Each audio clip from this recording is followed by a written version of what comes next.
What's happening, everybody? Appreciate you guys checking in. Man, week one, we actually pull it off. Pete Carroll, you know what's crazy is I saw a stat where Pete Carroll, wherever he's gone in the National Football League, won that he's debut. always won the week one debut, man. So, some of us doubted it. Some of us thought it was going to be close. Some of us knew it was going to be a struggle. But at the end of the day, man, they pulled it off. And you got to give all the credit in the world. Going from West Coast to East Coast and the elements that they played in, you got to give some credit.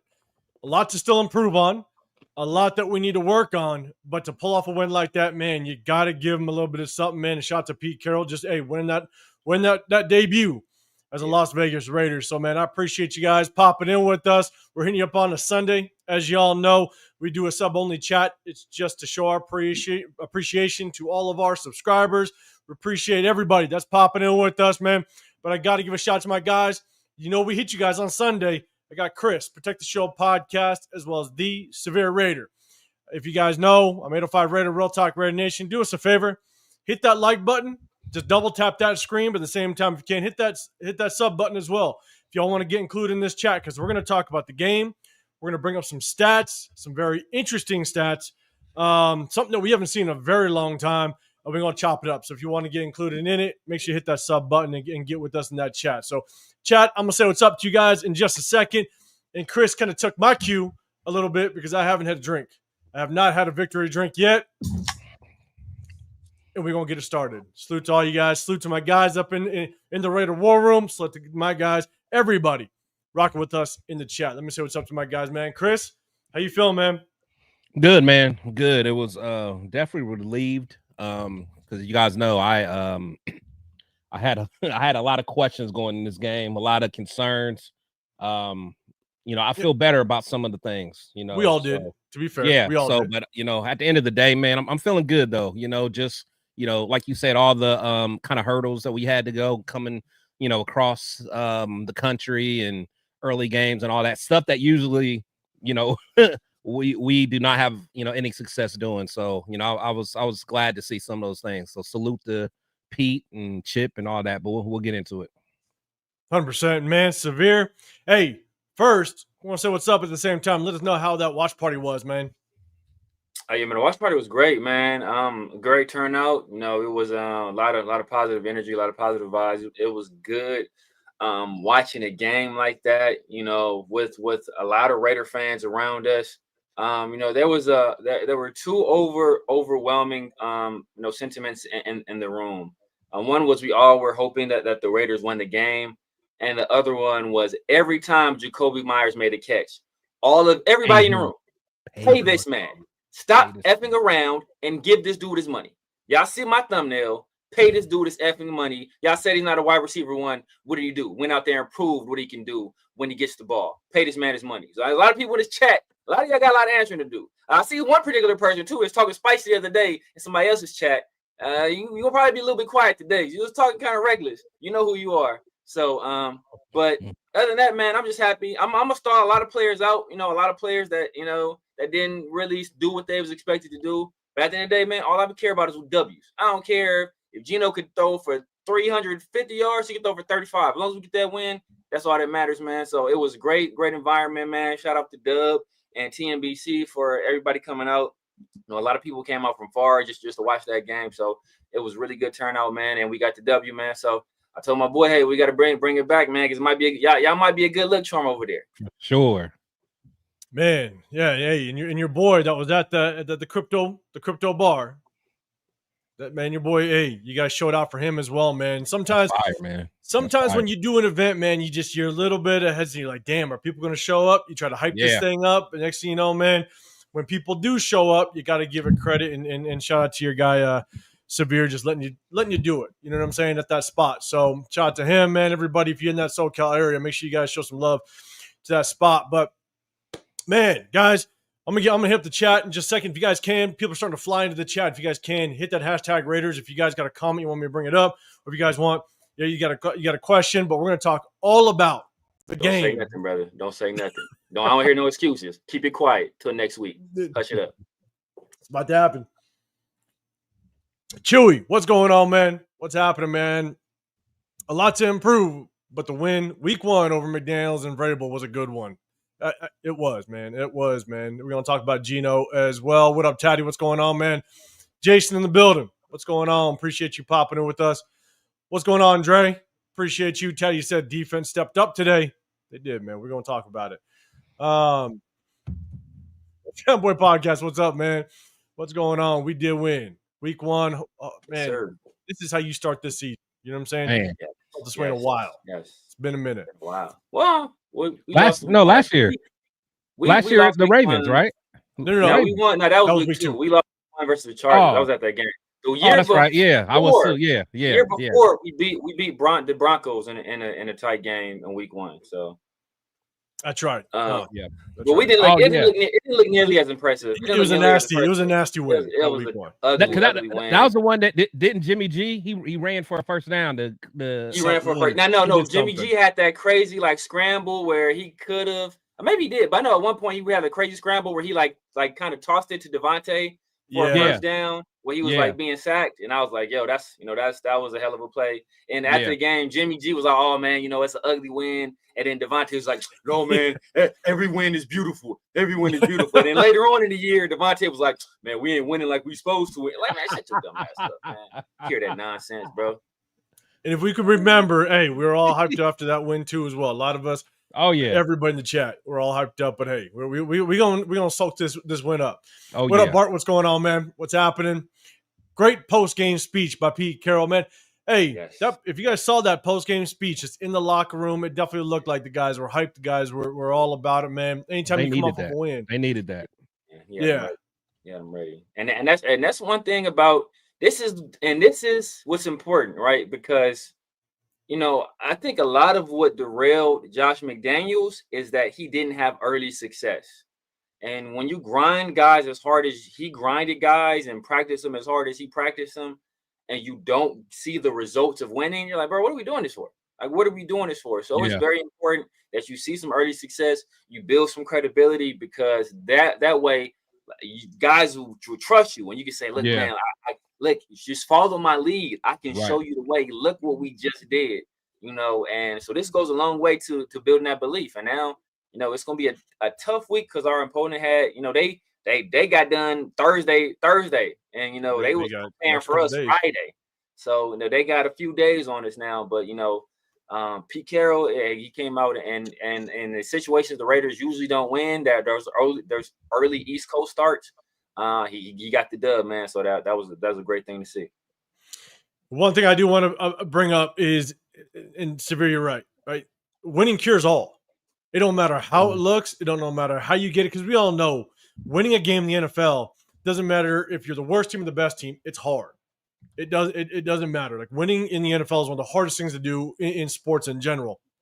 But man, I keep going back to it because every once in a while I'll go back and watch it, because I don't know if you guys saw that series, Last Chance U. I don't know if you guys saw those. Oh man, that's my. I kind of go back every once in a while. I'm either watching football, breaking down game film. That's kind of what I do outside. But if what I do is I kind of get, if I have some spare time, I'll rewatch that Last Chance U, and the one that was out of Independence College with the guy out of Compton. Coach JB. That's Coach JB. That's a very Coach JB. If I catch you, bro, you know what time it is. I'm telling you right now, though. Coach JB, it's like that first series with him. That's like a prime example of winning cures all. You could act any way you want. You could treat anybody the way you want. But if you win, people overlook a lot of things. So just kind of want to throw that out there. If you guys haven't seen Last Chance Bobby Knight is a perfect example. Yeah, Bobby Knight too. Bobby Knight was socking on people, throwing chairs. It was wild. He was committing assault. Exactly. He was like, hey, we went to the Final Four last year. So, severe to your point, like winning cures everything. You know what I'm saying? And so, what up, Joseph? What's going on, man? Appreciate you popping in with the MGs in the building. What's going on? Super. Omnicron in the building. What's good? A lot of Raider PTSD was solved today. I don't know if it was solved. But it felt good about it. Softened up some things a little bit. We dampened it down a little bit, man. Yeah, exactly. I don't know if it's solved. I don't know if we want to put all that. It was 2 minutes. I think it was 2 minutes left. We was up 10, and I'm like, look, I ain't saying nothing's over yet. I've seen some things. Until the clock hits 0. Exactly. What up, Taddy man? Pola-Mao breakout year. You know, we'll answer this question real quick, and I'm gonna say what's up to everybody else. I'll just give you my quick thoughts on that. Look, I thought Pola-Mao was gonna have a good year. I was excited when we brought him on. I thought that he was gonna have just a solid year. He wasn't gonna be like a top 10 safety in the league, but I thought he was gonna be a pretty good safety for us. I think he had the potential to do that. Chris, any thoughts on that? Yeah. I was one of the people that, wanted to see more from him, at the end of the day, because he's, this is his first year of, starting the whole season. So, I like the kid, and I just want to see him continue to grow. He's, made a hell of a play, and, he's a long rangy guy. So he's showing that he can, cover the field, and that's what we're going to need now. Doing it against Drake May, even though I thought Drake May and them were going to have a better passing game, I really want to see what he's going to do against Herbert, because that Chargers offense, they look like a well-oiled machine. So I really want to see what we're going to do there. But as far as him, just isolation, I think he did a good job, man. So salute to him. 100%. I'll tell you, look, as much as Isaiah Pola-Mao had a pretty good game, I'm not sitting back and going, the I told you shows can't come out yet. It's a long season. It was a rainy game. Even that interception that Isaiah Pola-Mao had, that looked like more of a bad throw by Drake May than anything. So it was a little bit of an overthrow. But I think Max created the pressure on that one. I think he affected the throw greatly. So he did a little bit. He was in the face a little bit. Yeah. And that was important. That was important because much how we had some momentum going early in the game, and then we had that interception from Geno, and that kind of stalled us and gave the Patriots some momentum. That interception, that changed the momentum back in our favor. Once we got that pick, I think at that point we kind of started getting rolling again. Yeah, 100%, man. John Fallon, what's going on? First game always sloppy, but a win is a win, yes. But Severe, man, your thoughts on just Isaiah Pola-Mao in general? Yeah, man.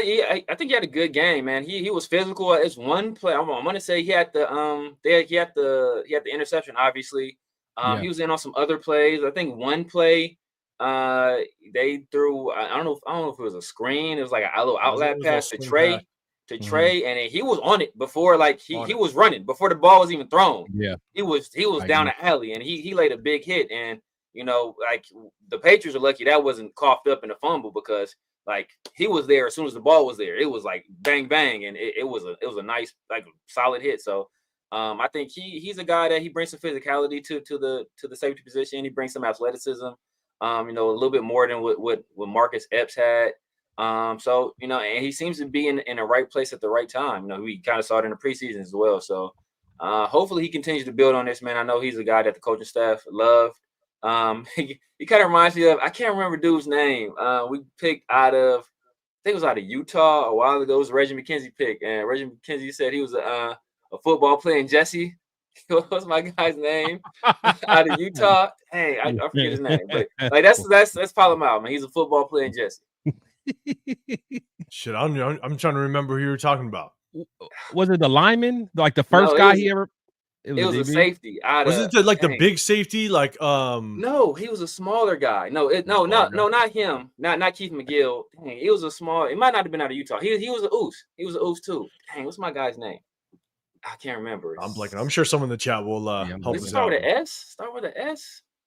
I can't remember his name. I can't remember his name. Dang. He was a football playing Jesse. We took him like a 7th round or something like that. He's a football playing Jesse. We're gonna that too. I'm gonna say what's up to the rest of the chat as much as I can. I will say what's up to as many people as I can. As we're gonna go through it, man. Then we're gonna chop this game up. I'm gonna bring up the stats. We're gonna take a look at Geno's numbers, the running back numbers, receiver numbers, even some of the defensive side, because we did get to the quarterback 4 separate times. And I know one guy got after the quarterback, and we're gonna talk about that guy. And I know the chat is gonna want to talk about that guy. So, but Space Beast, what's going on? LS in the building. What's happening, man? What up, Bart? LS? Clarny's Irish Pub is rocking in Huntington Beach, man. Glad to hear it. Glad to hear it. What up, Larry? What's going on? What's happening, Dre? Appreciate you rocking with us, man. Let's see. The real Mike Tomlin. What's going on, man? Good seeing you in the building. Pigs in here as well. Appreciate you. What up, Raider Fallon? Arnold, what's happening? Bree Nabs in the building. What's going on? 808 Raider, what's happening, man? The Truth, 91 in the building. Appreciate you. Yoshi, good seeing you. Kevin Lurker, appreciate you pulling up. C. Gabe with the super chat, man. I appreciate you. We finally have a staff that makes halftime adjustments. I thought we weren't allowed to do that. That was, it's funny is I think some of us were messaging back and forth. I was messaging with some of my best friends back home, and us three up here, we were messaging back and forth a little bit. And we said it last week. It was going to be a game of in-game adjustment, or it was going to be a game of just who made the better adjustments as the game went on. You know what I'm saying? And Patrick Graham, man, he did some work. Went to halftime, only giving up 10 points, and we only give up a field goal after that in the second half, and so got to give PG some credit, man. So, but we're definitely going to talk about that. Jason Downs in the bill. What's going on? Maddock as well. What's happening? Booting balls into the stands. Did that go on? I don't know. Maybe, did I miss it? I don't know. I didn't see it. No, the guy's name is Shalom Luani. He was out of Washington State. Luani. Oh, okay. Oh, no, yeah. I remember him. Yeah. Ernest, what's going on? Darth Gator in the building. Herman, I see you. What's happening, man? I appreciate it, but if you guys can, double tap that screen. Hit that like button if you can. If you guys want to get included, hit that sub button. We do a sub-only chat just to kind of show our appreciation to all the subscribers. I'm going to keep going down. I'm going to hold it there. We're going to kind of get into it. I'm going to say what's up to everybody else as I kind of roll through, but I definitely want to get into the stats. But first and foremost, let's talk about just two things. Number one, we did have some injuries, right? And I'm gonna pull them up really quick. So the first one, I'm gonna share the screen really quick. Landon Roberts, he kind of went down, got banged up. I think the reports have come out that it's a sprained elbow. Yeah. What the hell that means, I have no clue. Sprained, maybe hyperextended. I really don't know what that means. But at the end of the day, man, we saw good old Tommy Eichenberg come on in. I got to break down the film to kind of really see how he did. But, man, if Landon Roberts is out, man, he is definitely the green dot in that defense. Yeah. It's going to be tough if we lose him for a couple weeks. I don't know how long a sprained elbow could take you out for. I have no clue. But let's just hope it's minor, man. Chris, any thoughts on that? Yeah, that's going to be tough for a linebacker, to be honest. For a linebacker, I think that might be tough. But yeah, huh? Especially like him. That's what I'm saying. So he might have to get some of that antler juice that Ray Lewis used to take or something, man. But yeah, it sucks, man, because you could tell that he's definitely a leader out there. I guess I think I heard them say that before he left, he kind of gave them a speech before he I guess went to, I don't know if he went to the tent or went to the locker room or whatever. So.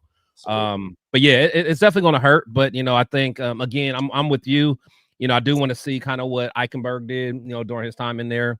But I'll tell you one thing: Devin White stepped up. He stepped up in the middle for sure. Jamal did too. So it's going to be it's going to be interesting to see.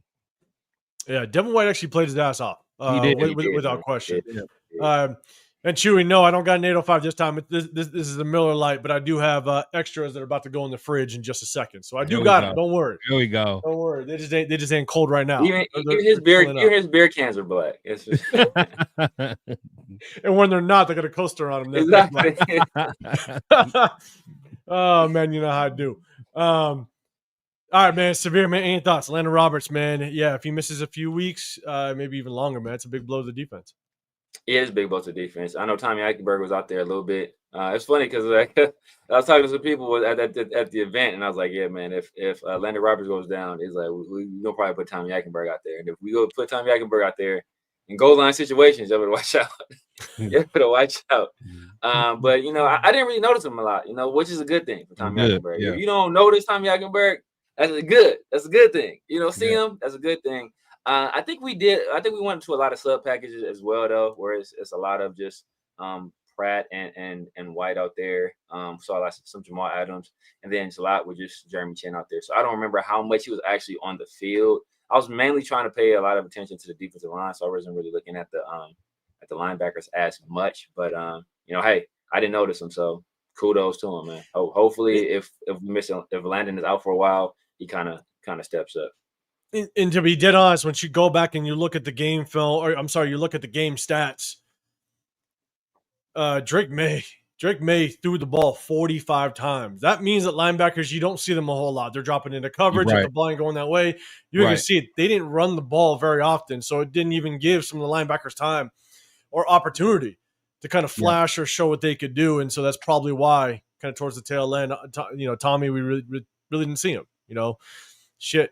I know, Coach, I see you in here, but maybe it played into our favor that we didn't need Tommy too much because they passed the ball. I'm just saying. Yeah, I feel like they were kind of like Chin came down some as well. Cause I saw Evans was out there, for some reps as well. So yeah, I'd have to go back and kind of really deep dive into it just to see kind of some of the personnel that they had out there. But yeah, Tommy wasn't out there getting cooked. So salute to him.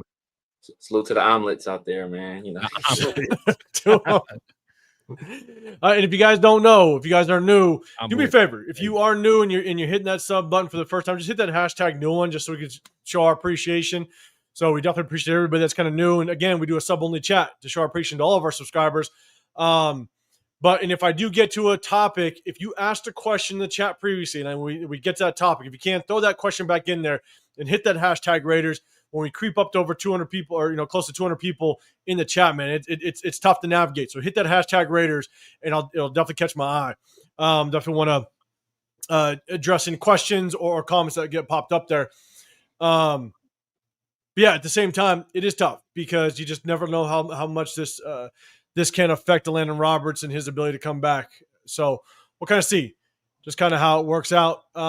Let's see. 11, what's going on, man? Appreciate you rolling with us. I see you in here. It says Brock Bowers, big Michael Mayer are the real deal, legit. Fact. I signed Jacoby now. Yeah, both of them. Let's sign them. We got 2 number 1 tight ends.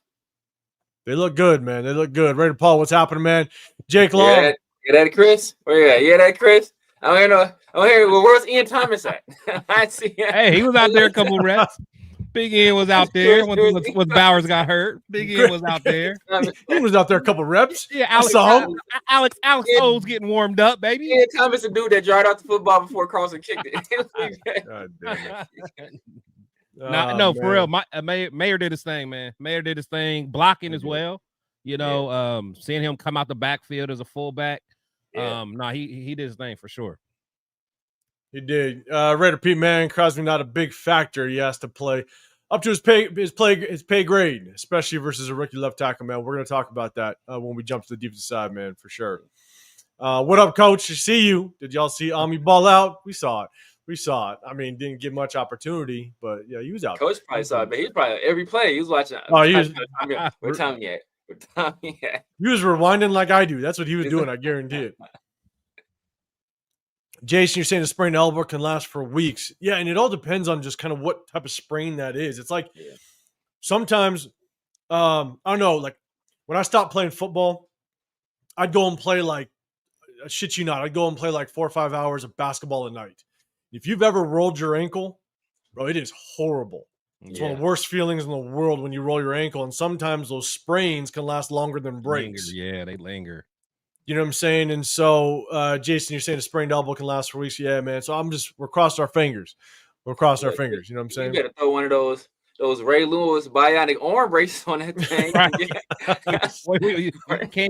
You can't even like move your arm. It just Ray Lewis had a whole that was a weapon. He had a legit, No, I'm with you, man. Raiders USC. What's going on, Pete?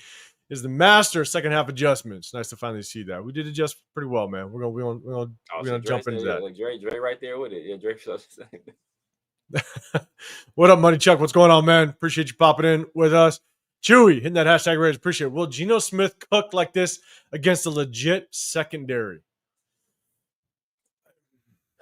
Remains to be seen. I'll say one thing is we've all said it. Geno Smith keeps us competitive. Absolutely. He's going to give us a chance every time he's under center, right? So, and he's proven that every time he's gotten the opportunity. So, Severe, I'll throw it to you first this time, man. What's your thoughts on this comment? I think he can, man. If you look at a lot of his passes, outside the ones to Jacoby, a lot of them were guys running wide open, and Exactly. it was due to play design. A lot of times he ran a lot of crossers, a lot of rub routes where he was running defenders Yeah. into each other, and guys Brock was wide the hell open a few times on those concepts. It just got defenders running into each other, or like creating like natural pick plays where a guy like Jacoby or Tucker takes a DB out, and whoever gets open off of that, Geno's right there. And another thing is that he had all day. So it's more so like when he has is he going to be able to do this against a legit pass rush? Because you look at some of the plays, it was like I remember one in particular, like the one to Besh, he was sitting back there like 4-5 seconds, and he just okay, well dang, Besh is on the sideline, wide the hell open, I'm gonna hit him. So like if he see when we see a better pass rush, or if we see a team that adjusts better to those crossers, that's going to be the real test. But even some of the ones where Jacoby was like, he was hitting Jacoby in tight windows, and Jacoby was, at that point, he was doing what Jacoby does after the catch. So I think the accuracy is there, the poise is there. Even when guys were in his face, he was still delivering some of those passes on time with accuracy. So I think he can be done. But it still remains to be seen if it's 100% certainty. Yeah, man. Chris, I'm gonna throw it to you in a second. Ron, you ain't new. We've seen you here, but I appreciate you popping in with us. Chris, man, yeah, thoughts on Geno and just can he do this and continue to make it happen against good defenses? Yeah, no, I mean, honestly, I have to really, shout out Geno because again, that was another concern of mine. Just when we got him and he started growing on me a little bit. But man, it was refreshing seeing him back there. When he got time, I mean, he was dotting, man. He literally was dotting. He was making, good decisions for the most part. That one interception, that was tough. But overall, like if you give from what I saw today, if you give him time, he'll find the open guy, So I really like what I saw, and he actually exceeded my expectations of what I was going to see. So, I'm excited to see next week. Like next week is going to tell me a lot. I know I said that about week 1, but I think the Patriots they were a little bit worse than I thought, but knowing what I saw with the Chargers, knowing that they're going to come after it, with Mentor as their offense or their defensive coordinator, they're going to bring pressure. There's not going to be a whole bunch of, him sitting back there in the pocket. So it's going to be all about him finding the guy quickly and our receivers getting separation quickly. Yeah, one thing I will add to that, and before I do, Dan and Kim, what's going on, man? Appreciate you rolling with us. Ron, we're going to talk about Bowers in just a second because he did go that blue tent, and we didn't see him for the rest of the game, so we're going to talk about that in a second. Jason Downs with the sprained elbow. It's your grip that hurts the most. Rotating that wrist is real painful. Yeah, man. It's all those nerves that go all the way down, which definitely can be affected. So here's my thing is, I believe it was on third down. The one play where Geno rolled to his left and threw back to Michael Mayer for the first down. Yeah. Yeah. How long has it been since we've seen something like that? That's what I'm saying. That's like what I'm saying. That was the moment that I had sit back watching it going, damn. Like we haven't seen that in a legit quarterback. Yeah. Yep. You know what I'm saying? It's like, even in Carr's good days, you didn't see that at a Carr. Right. You know what I'm saying? Yeah. And so Geno Smith being able to kind of have that mobility, but also just the awareness. Now, I got to go back and watch the film. I think the announcer said that there was somebody kind of deeper down the field that was kind of more to his left. That could have been a much easier throw. But for Geno just to show that elusiveness to kind of get out of the pocket and that agility kind of get – and for some people that don't know, that is an extremely hard throw. As a right-handed quarterback, going to your left, having to rotate your shoulder and hips and get your arm in that type of angle to make that throw, it's extremely hard. Just to see that, it's like, damn, we got ourselves a quarterback. Yeah, facts. So, facts. MG's Kai Blue Kelly played pretty good. I think he played better than pretty good. I think he played really well. He took some time to get going. Yeah. But at the same time, I'm like, damn, like how much – yeah. How much did the rain play kind of a factor in it all? Now they did throw 45. They did throw 45 times, so there was a lot of times where they were kind of just getting that ball out. And so I'm not going to take anything away from him. But at the same time, it's like it was a little shaky kind of in the beginning. Let's just kind of see. And it was, look, he was going against what's that one kid, that Booty kid over there? Hey, Booty was cooking. Booty was cooking. But he was nice though. Keyshawn Boutte, he was nice at LSU. Like he was getting it in, man. And that's what I'm saying. Was he guarding Booty most of the time, or was it Stokes? I had to go back and watch because he was getting it together, man. Yeah.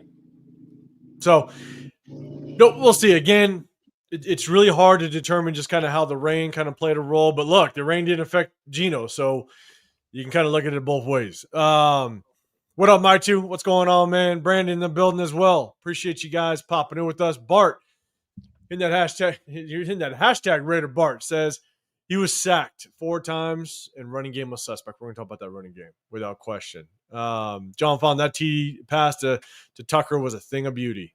It was. It's been a while. Nice. It was. That was nice. It's been a while. And he caught it. Yeah, he caught it too. Yeah. Yeah. Because I thought when he let it go, I almost thought he overshot him a little bit. I was like, did he put too much on it? He ran up under it. Nah, Tucker turned the speed on. He caught it and he didn't bobble it. Yeah, it was a clean that was catch. the key. Yeah. Man, that was the one thing that, man, just drove me crazy with Trey Tucker. Not just his first year, but even after that, it's just the amount of times where he just never secured that first touch of the football. So yeah, it's crazy. Polly Pie 89 in the building. What's going on? Appreciate you. What's up, Rock? What's happening, man? Brandon, you're saying Geno made some bad decisions in the game. The pick was crazy, and the throwing across the body to Mayer. But at least we have a legit quarterback finally. The general rule is you don't want to. I don't think the pick was a bad decision. I just think it was. I think the ball got away from him. Yeah, I think the ball got away from him, and I also think Brock could have made a better play on the ball too. So I mean, I think it's more on Geno, but I think in that situation, you kind of protect your quarterback. But I wouldn't say that was a bad decision though. And I'm gonna give him a little bit of grace because look, it's the very first game of the season, first time, just trying to get timing down with your receivers. That ball was a little behind. You want to put them more on the sideline. You know what I'm saying? But it's going to take some time for them to really get that thing dialed in. So, yeah, Severe, I agree with you. Not necessarily a bad decision. Could have been a little bit better ball. Yeah, it could have been. But at the end of the day, it was also kind of raining as all hell out there. So you just never know. Is that going to play a role? But I will say that throw back to Mayer, yes, rule of thumb, you never throw back across the field, across your body. But if you can make it happen, you made it happen. It's good until it's not. Let's put it that way. Right. That's what I'm saying. They advise you to not do it, but then but same with Mahomes. I mean, he does things every game that your coaches tell you not to do. So I want my guys giving. If it's Brock Bowers, I want him giving them a chance. If he thinks he has leverage on that play. Yeah. Brock Bowers is a special player. Let special players make special plays. Like you ain't throwing up to like Calvin Johnson double coverage. Like that's a bad. That's us. Yeah. I wouldn't do bro. It's Calvin Johnson. Like I'm gonna give you a chance. Calvin do what he do. Yeah.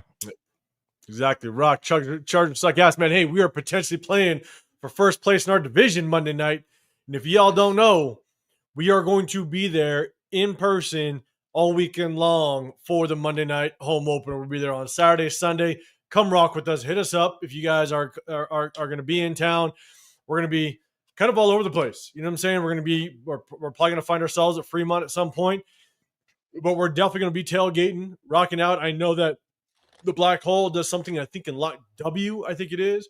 We might find ourselves kind of heading over there, but we're going to be there all weekend. So make sure you guys just hit us up on our social media handles, on Instagram, whatever it may be.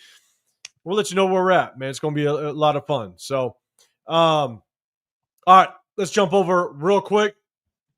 The next one, Brock Bowers. All right, Brock Bowers got a little banged up. Went to the what did they call it? The blue tent. The blue tent. With a little bit of a banged up knee, didn't come back. I didn't see him come back, and so it looked like some reports came out that it was just kind of a precaution. They were just being careful. That game was still tight though, so I'm hoping that we just don't get some reports out that it's a little more serious than they're making it out to be. But man, Chris, I'll throw it to you first this time. Just any thoughts on this injury? Chat, let me know. Hit that hashtag Raiders if you can. It'll catch my eye. Yeah, it's I don't know. It was a little concerning because you could tell it's really bothering him. Like he was trying to do whatever he could to kind of like run it off and walk it off.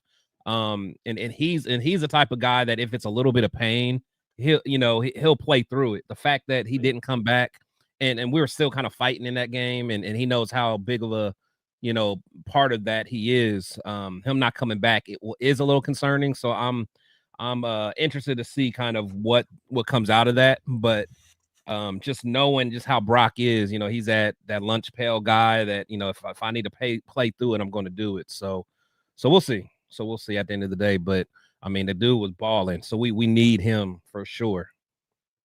Oh yeah, Taddy, we're gonna talk about the running game in just a second. What up, ASAP? What's happening, man? Severe thoughts on our boy Brock Bowers? Yeah, same thing, man. When I saw him get hurt, first I didn't notice it, and then they kind of showed it, and then they showed like you saw him on the sideline, he took that hit, and then the very next play, I think he was running a route and he kind of came up a little bit gimpy. Yeah, and they showed him on a telecast, like trying to run it off, and he really just couldn't explode off of that leg. So I was like, that's kind of it wasn't at that point. It's not a pain thing. It's like it's actually affecting me type thing. So. Yeah, I was a little concerned, but hopefully it's nothing too serious. With stuff like that, you kind of can't go by what you see the first day, especially you're gonna that second day, that's when the swelling really explodes. And then you're gonna get on a plane too, so that also affects like that has an effect on like the pressure in your body, and that's gonna affect the swelling. That could blow it up as well. So hopefully. When he gets back to Vegas, he gets some treatment and he's able to go. I think he's going to be a very important piece to what we want to do on Monday night against the Chargers. Yeah, he better ice that thing up and get it ready because we don't need it against the Chargers. Ice and elevation. Exactly, man. What up, Jeff? What's happening, man? Hey, man, salute to you. I was kind of watching. I think Chris for Raiders, Jason Downs, they're going live, showing some of the stuff that you got on. I heard you got on like the local news channel. With what you're doing out there over in New England. Okay, that's what I heard. I didn't see Hollywood? Yeah. Hollywood. Hollywood. Ain't no more New England. It's Hollywood, Jeff, now. Don't forget small guys, man. Don't forget the little guys, man, who held it down with you, man. Exactly. Hey, but at the same time, man, Jeff, man, salute to you. I know it was raining out there. I saw some coverage of you guys all in like your ponchos and all that stuff, just trying to stay out the rain, man. But you guys did a hell of a job, man. They salute to you. And, hey, they pulled off the win. So the win makes up for any rain that dumped on you guys during that tailgate. Absolutely. You know what I'm saying? So shout out to you, man. It was always good to see just Raider fan base show up solid. So, Taddy, you're saying Geno did force a few throws, but nothing that was crazy. Yeah, he played a solid game. Diesel, what's going on, man? Kevin Lurker, I don't know if I said what's up, man. Appreciate you popping in with us. Easy, I see you. Linebackers and secondaries held up pretty good for 1 week at least. I thought Henderson would kill us. I think the only thing is just remember, man, it was rainy. Obviously, you change up your kind of offensive play calling a little bit. But we're going to compare a little bit to what Henderson looked like versus our own Genty because I think that was one of the biggest leading stories. So, man, we're going to talk about it. Appreciate you. They don't want to see that comparison. I know. Hey, yeah, John Fallon, let me know because I think you're saying you're staying at the Luxor, and so if you in on Sunday, man, yeah, we'll link up for sure. Hit me up. My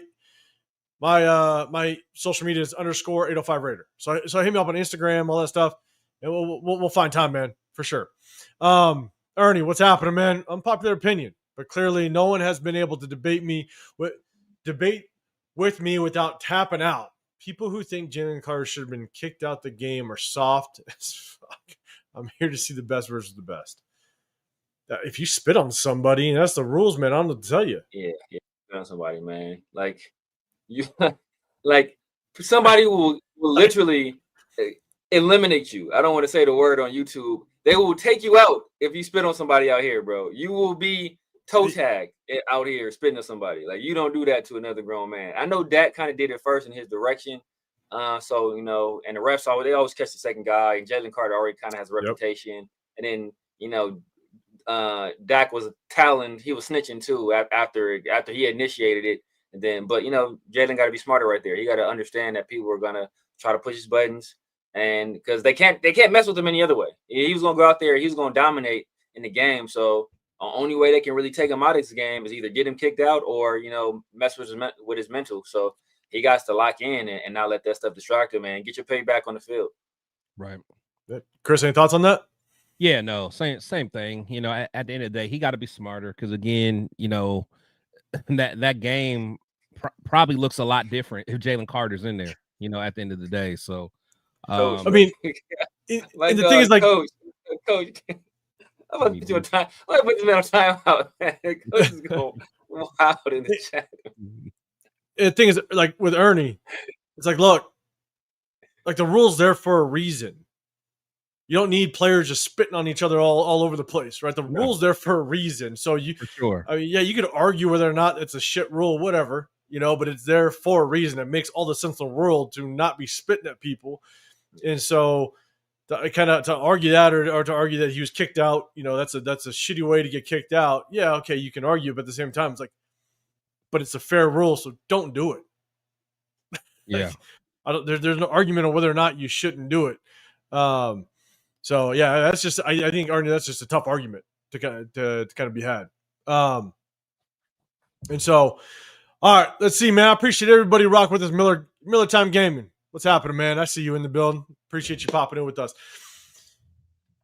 Let's talk a little bit about stats. All right, and if we're gonna kind of jump into it. If you guys can, do us a favor, double tap that screen, hit that like button. As you guys know, we're in the Raider War Room. You got Chris, Protect the Show podcast. You got the Severe Raider.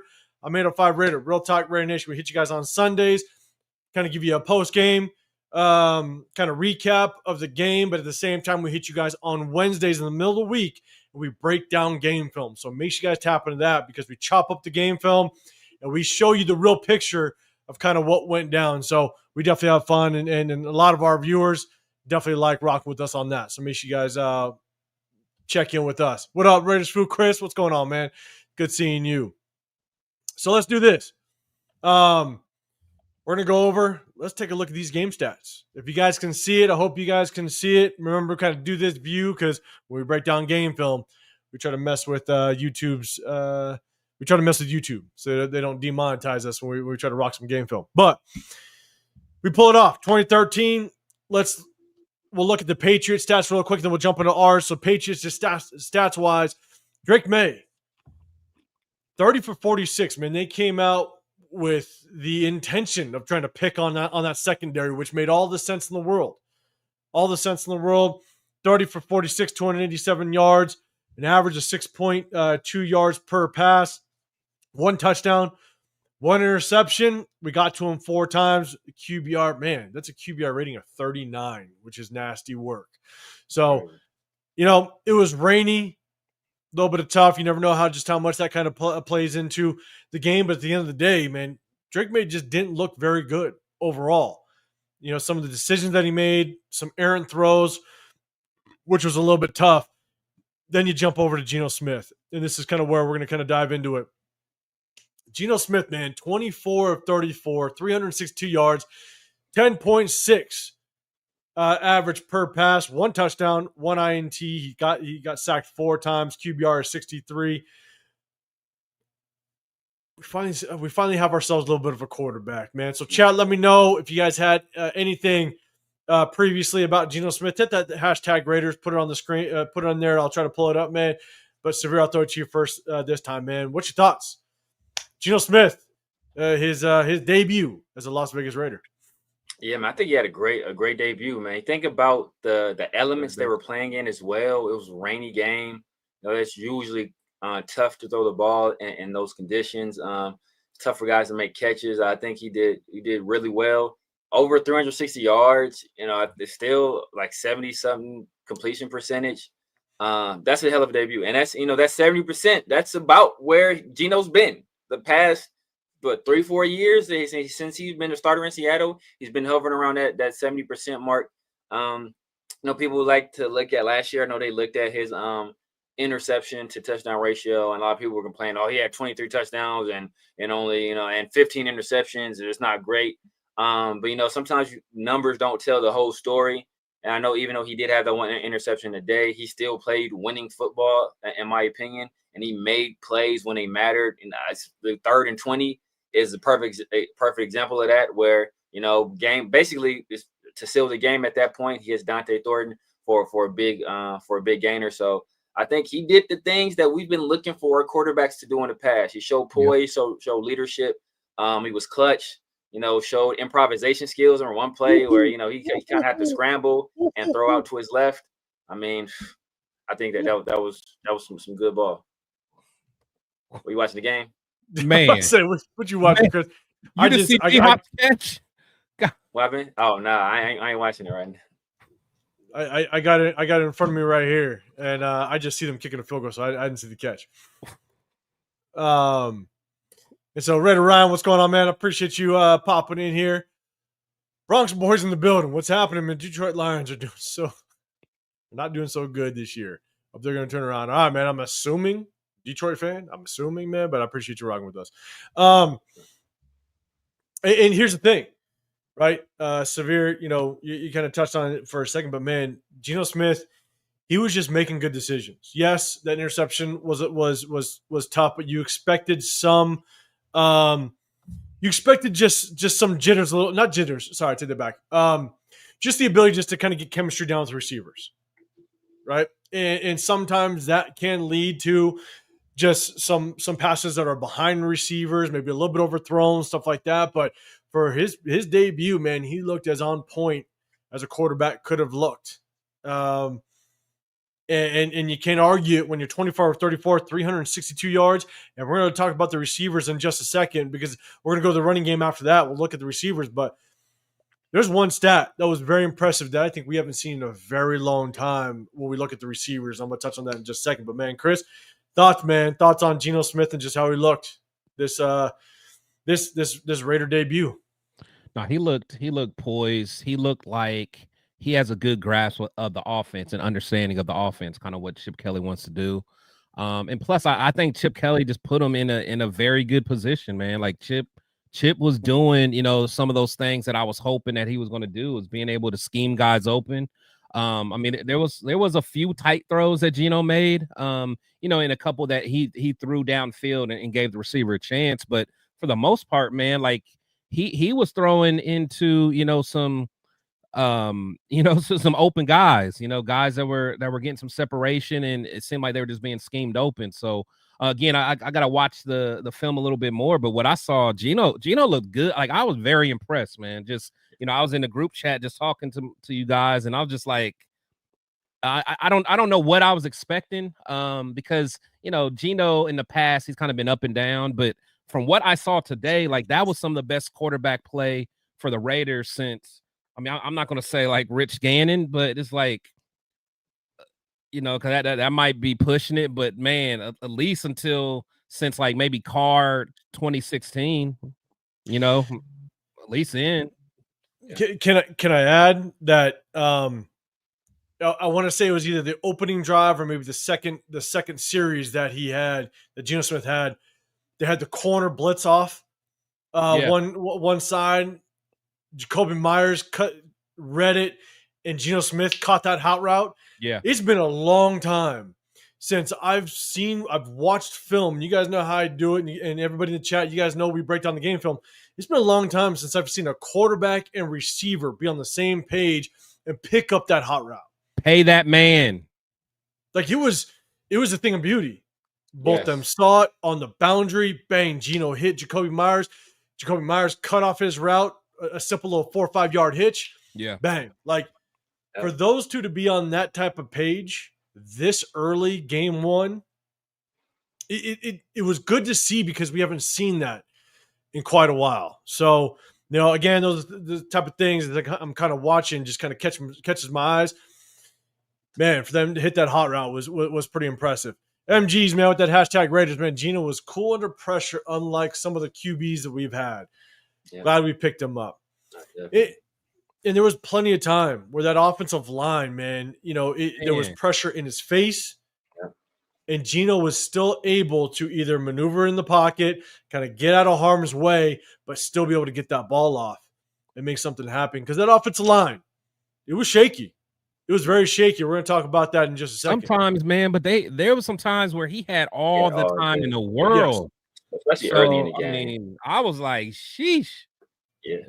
No, it's something. No, it's like you know. I mean, you guys play sports. Like you know when you like you know you guys would you train with the parachute or you would train with the sled or you train with the weighted vest when you run and you take that thing off, you feel like light and spring. You're like, man, I'm out here running a 4.2. Yeah. Like remember, Geno had Stone Forsythe as his right tackle. Like this ain't nothing. This ain't nothing. This ain't a day. Like what? I got all day. Yeah. Yeah, and Ernie, man, you're saying honestly, when it comes to Raiders, it's about getting a great draft pick next year. We can never trust Geno to win 4 playoff games. We've all said it. Geno Smith, I think we all agree, like he's good enough to have you compete and potentially like have the pathway to a playoff game. But there's massive question marks on whether or not he can actually get you to that Super Bowl and win you a Super Bowl. So yeah, definitely got to build around, and we all agree to that. But guys, man, I'm sorry, and I'll be the one to say it. Like, what are we really saying, man? Like, we have not won a playoff game for like. I would love to win 4 playoff games. Let me get a quarterback that can get us to the playoffs right now. Then anything can happen from that point. But like, you know, down in Geno because you don't think he can get 4 wins in the playoffs is kind of wild, bro. Like we get one, right? That's what I'm saying. And I hate to put the bar like you know, we always want to win it all, but let's keep it real, man. We gotta crawl before we walk, man. It's very true. Chadwick, man, good win, but the O-line must do better.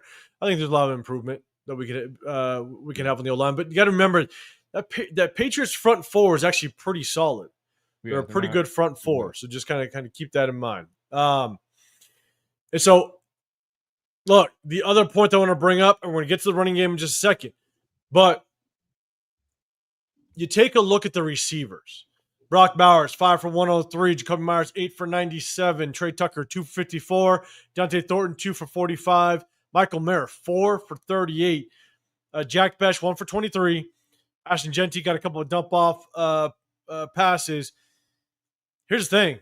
I mean, Jack Bech, he had 1. Genty had a couple dump-off passes, but that's 1, 2, 3, 4, 5, 6, 7. That's 8 different players catching the football.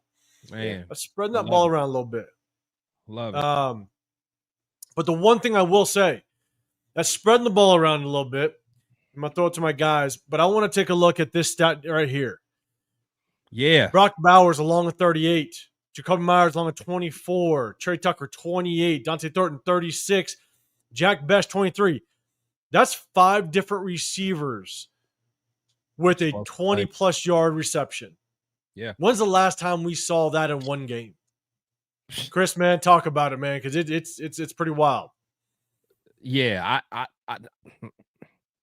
I really can't think of when. I mean, unless it was like the Hugh Jackson era. If not then I don't know when it would have been because that's not Raider like. I mean, it's what Al Davis would have always wanted, but it's not what we've been doing in the last few decades for sure. I love seeing that. And it's just good to see us, again, try to push the ball downfield. It didn't happen extremely often. A lot of these were catches, and it was yards after catch. Yeah. But we at least tried to push that ball downfield. Trey Tucker gets that deep pass. And, again, that's on a 3rd and long, which was very impressive. But to see us just be able to kind of put that up on that stat, on this stat sheet is pretty impressive, man. Severe, what's your thoughts? Yeah, man, I think Pete Carroll said that that's like a Raider record or something like that for the most 20-plus yards plays in a game. So, like that's like you said, and some of it was pushing the ball downfield, but a lot of it was just play design, like getting guys so wide open that they can catch and run, or getting them in position or putting them in positions where they can catch and run, where Geno's delivering an accurate ball on time, giving his receivers an opportunity, not getting them killed or running them right into a DB like we've seen with Jimmy G or Derek Carr. Right. Like actually giving them the ball in a position where they can make a play, and then having the guys out there that can do that, whether that be Brock, whether that be Jacoby. Jacoby did it a few times where he caught a pass in a tight window, made some guys miss. Which is good to see because some other people ain't making nobody miss. We'll get to that in a minute. But it was good to see Jacoby able to make some people miss and then actually run after the catch. So, good to see some guys in the Raider uniform that can make people miss in open field. And that was great. It's great to see. That's very true. And I think we all know what we're about to get into. At least us three on this panel know what we're about to get into. But again, when you do try to press the ball deep, right? Trey Tucker gets that deep pass, which is great. You also had Jonte Thornton kind of get downfield in a very, very key pivotal moment in the game, getting that deep pass downfield. Now he had to come back to it, which is very hard for a corner to play that type of ball. So it's just good to see us try to push the ball downfield, because it's not only does it force a defense to have to compensate for it during that game, but you're also putting on tape to where other teams are going to have to go back and watch that we can do that, and we're going to attempt it, which is going to force them to have to look out for it and also prepare for it during the practice week. So it's just good. It's good to see that. Arnold, man, you're saying we had 9 explosive plays. When was the last time that happened? It's been a long time. And again, a lot of it was catch and runs, right? Yards after the catch. But you just don't know how much that Trey Tucker touchdown influenced that, to where now you have to stay on top, and it softens up everything down below. That's just one of those things, right? Oh, Jesus, I'm watching the game, and I got cooks on my fantasy. All right. Rock. Cooper's problem is not his inability to eat. That's not his issue at all. That's what I basically told him. Oh yeah, exactly. Man. Exactly. Chris. Like, his problem you eat too much. He's been eating all right. Clearly. Oh man, Ernie, you're saying, do you guys really think Geno can win us multiple games if you don't have that quarterback answer? That's not even technically the best roster. All quarterbacks need help. Yeah, but we're going to surround him with some help, with some weapons. And so, but can he win multiple games? He's proven he can win multiple games. So I don't have that issue. It's just a matter of how deep can we if we can get to the playoffs, how deep can we go? And every quarterback needs help, without question. Red Dirt Raider, what's going on, man? Appreciate you. I got Roger Keys in the building. The Raiders show up today. Great win for us. Yes, 100%. Man, I got to catch up in the chat, man. I apologize. Bart, man, I mentioned earlier, O-line gave up 4 sacks, and some hers, as well as the running game was not great. Tidy up that quickly, please. Yeah, man. So we're going to get to the running game. We just talked about the receivers, and again, with over 250 in the chat, guys, if you can, between a lot of us, we're streaming to YouTube, we're streaming to Twitter. We're also, I think we got Kick on there, guys. If you guys can, come over to YouTube for just a second, hit that sub button, hit that like button if you can. We would definitely appreciate it. Again, we do a sub only chat just to show our appreciation to some of the subscribers. But at the same time, hit that hashtag Raiders, because it catches my eye. With over 250 in the chat, it's hard to kind of get to everybody's comment. I try to do my best, but we definitely appreciate you guys. Bart, you said I mentioned that. Sorry. Let's talk about that O-line, and we're going to get to the run game. Let's talk about that O-line real quick. Eric Balls, what's going on, man? Hey, gents, Seahawks fan here, just up. Hey, appreciate you, man. Appreciate you just rocking with us. Franklin Center, I see you as well. Paige Jacoby, we all on the same page with you. What up, Jack? What's happening, man? Appreciate you rocking with us. Man, we got everybody coming in here, man. Again, I'm trying to see what's up there. Wild Turkey in the building. Double tap that screen if you guys can, man. We appreciate you. Let's do this. We're talking about the offensive line. Definitely a little shaky. JPJ. Let's talk about JPJ for just a second. Definitely some plays that I think he wants to get back. I love the aggressiveness with him on that sideline, right? But, man, you just got to calm those nerves a little bit. You got to calm those instincts, and you can't cost us 15, right? Do it in between the white lines, do it in between the whistles, man. But JPJ struggled just a little bit. Definitely there was some pressure on Geno that we didn't like, but they started to tighten it up a little bit, at least in the pass coverage towards the tail end of the game. So, Severe, I'll throw it to you first, man. Any thoughts on JPJ, just that offensive line? Yeah, man. This is the issue when, you put a guy in a position that he hasn't played. Obviously you played guard before, but you played left guard last season. So you put him over there with some guys he hasn't played with before, kind of on short notice as well. And you expect them to be in sync immediately, and that's not always the case. Like when it was man on man hat on the hat, think they did well. The issue was, when the Patriots, they started doing stuff like shifting their line, or they did stuff like blitzing, or when they were doing D-line games, that's where the issues occurred. And that's where, kind of that communication piece and that understanding, of what the guy next to you was going to do, that's where that stuff really plays the biggest factor. And you can tell that they were kind of out of sync right there. So they'll get better, but this was a situation where I think that offensive line shifting, that's where it affected us. And obviously, the boy wonder down there in San Diego, and we ain't claiming him in Los Angeles. JC Mentor, he's going to see the stuff that we had issues with, and he ain't going to wait till later in the game to start doing that stuff. They're going to do that stuff right off the rip, and we're going to see if Brendan Carroll, the best offensive line coach in the world, apparently, because he's the guy we hired. So obviously he was the best candidate out there. But we're going to see if he's able to get those guys, on the same page going into that game. Yeah, man. Rafa, man, I appreciate the super chat, brother. Appreciate you guys. Make sure you guys go hit up Rafa, man. He's always throwing content out there. I think, Rafa, I saw you went live a couple days ago. I said what's up to you in your live, man. I appreciate you. And, hey, if you guys want to go over there, he also does live, I think in Spanish, I believe it is. And he'll do his stuff over there, man. Guys, make sure you go hit up Rafa, man. I appreciate you. Yeah, you're saying explosive plays, great mentality. That's the spirit and dedication, man. 100%, man. Hey, anytime you can get a win, it ain't easy. You got to give it credit without question, man. But I appreciate the super chat, Rafa. All right, what's going on, man? In the building. Chris, man, thoughts? Offensive line at the same time. JPJ just look a little rough. Obviously, switching from center to guard, shifting things around, man. What's your thoughts, man? Yeah, man. With the line again, like my first thoughts is like, again, I know a lot of people were, kind of down in them. I mean, they were kind of off and on, but some of that pass blocking I saw today was some of the best pass blocking I've seen in a long time. And again, I'll have to watch it again, but like there were a few times I'm just like, man, this dude has forever to throw. And I can't, maybe it's because we had,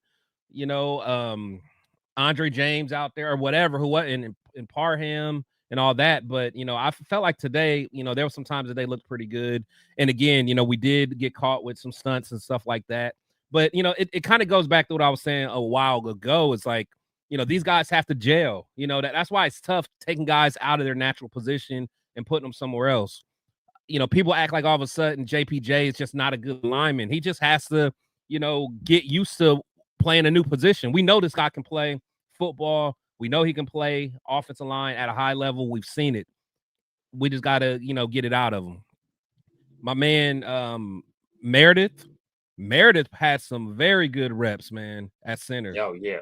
Like, there was a few plays I was very impressed with what I saw. Do I need to get a bottle for Meredith too? I got one for Adam Butler. You might have to. I'll get a bottle. Hold on. God damn it! Let's wait till after next week. Exactly. Yeah. I'll get it ready. Don't you worry. I know you will. But no. So overall, it's still a work in progress, and I'm not, jumping for joy after 1 week. They just gotta continue to grow. That's all I want to see, because the Chargers is going to be a test. Like Severe said, Mentor is going to bring the house, and he saw that we kind of struggle with stunts. He's doing that play one, and he's going to do it until we prove that we can stop it. So we'll see, man. But overall, I guess I'm not as down on the line as most people are, but we'll see what week 2 looks like. For me, what's tough is it's a brand new system. Right. We were going against a good front four. They're coming after us. They're bringing some pressure at the same time. I think JPJ, for him, it's just understanding. Again, it's just about them gelling. We talked about it before. Yeah. Is that the offensive line needs chemistry.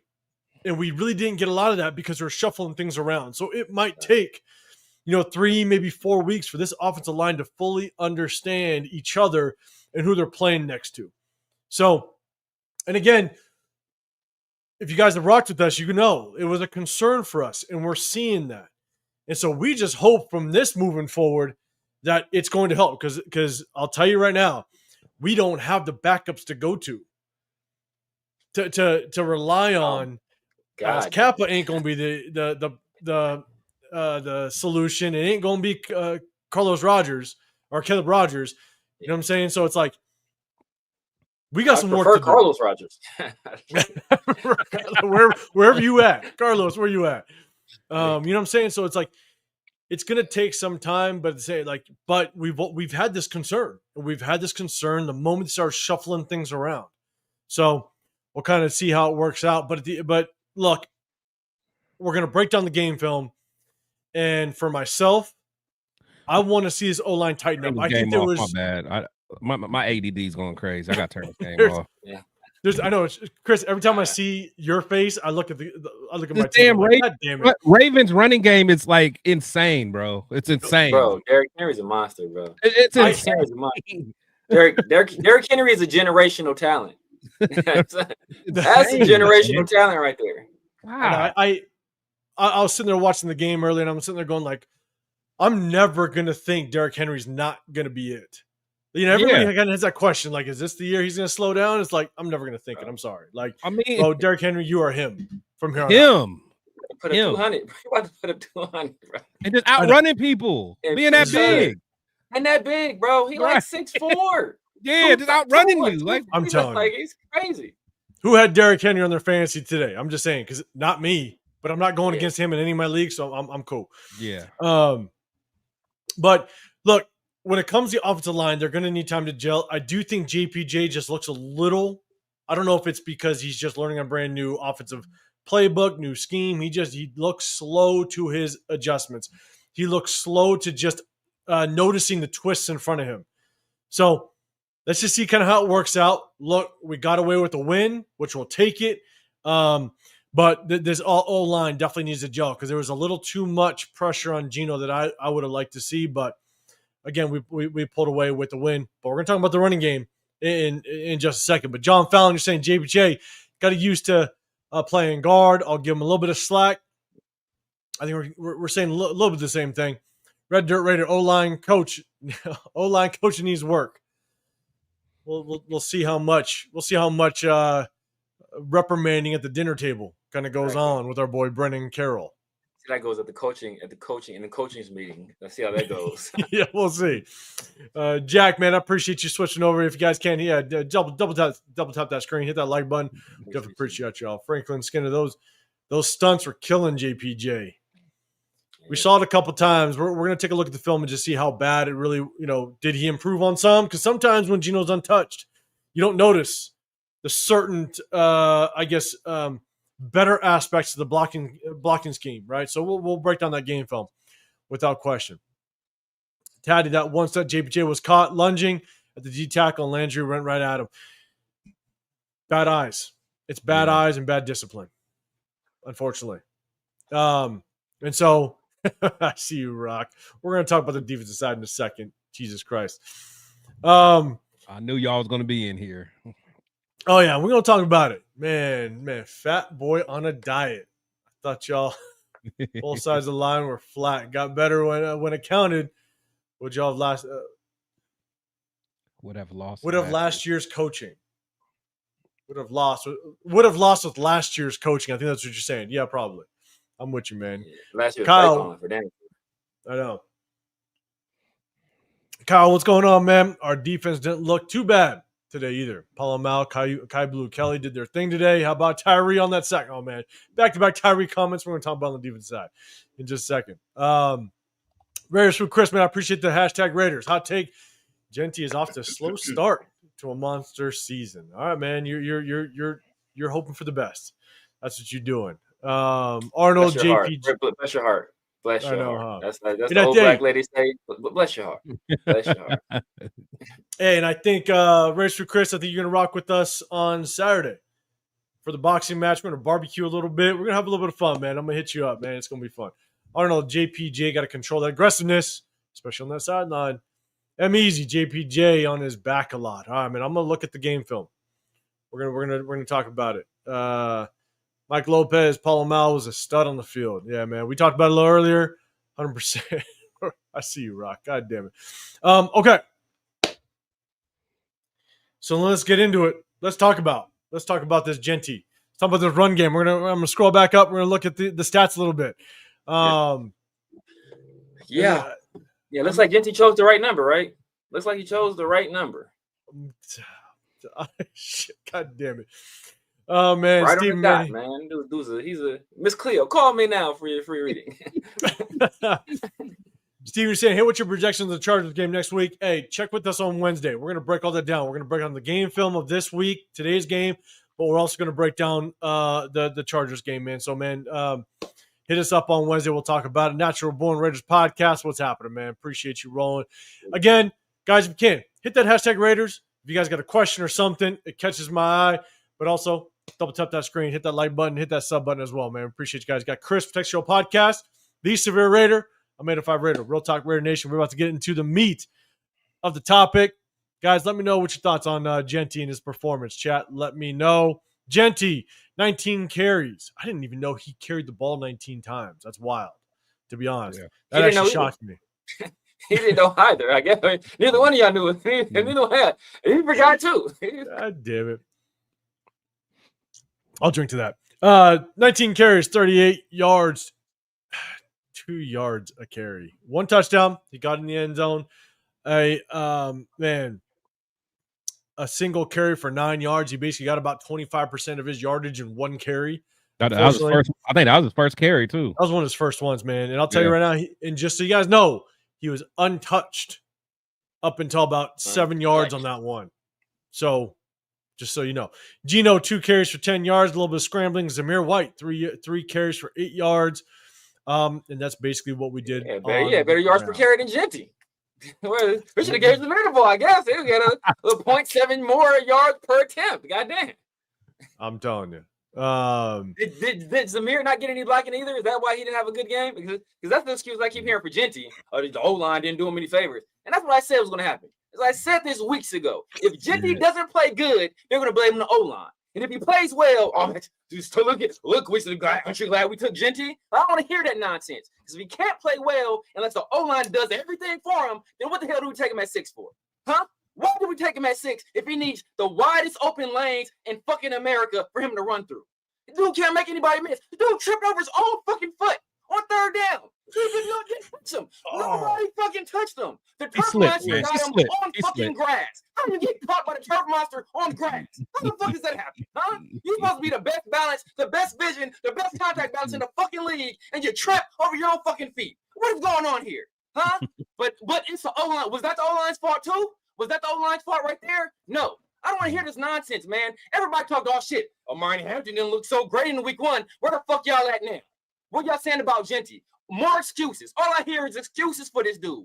Let me see a fucking play made. Let me see you make somebody fucking miss in the open field. You can't do it, can you? If the cure for cancer depended on Aston Genty making somebody miss, there's gonna be a lot of motherfuckers dead. Because he can't do this shit. I mean, you kind of said. I mean, I'm about to reach for another beer after that one, man. You said it for us, Quirk, man. Why don't we have a running game week 1? I think you just heard it. Why? I think you just heard why. Don't even pass the floor to me, man. I ain't got nothing to say. Severe said it all. And here's the thing: shut your ass up, bro. Take your ass home. Oh yeah, Money Chuck is the Genty guy too. Money Chuck is the Genty guy. Here's the thing: and Mike Lopez, man, I appreciate the super chat. We're gonna get to it in just a second. We're gonna talk about this running game in just a second, but we're gonna get to it, man. I appreciate you. Here's the thing. And if you guys rock with us in our previous lives, I went live on Friday, just jumped on, had a little bit of fun. I said, look, it's Genty's first game. Like any rookie, whether I thought that the rookie is going to ball and I was excited for him, or he was a guy that I wasn't a fan of, I'm still going to give him a little bit of grace because, look, rookie, first game jitters. I'll give him that.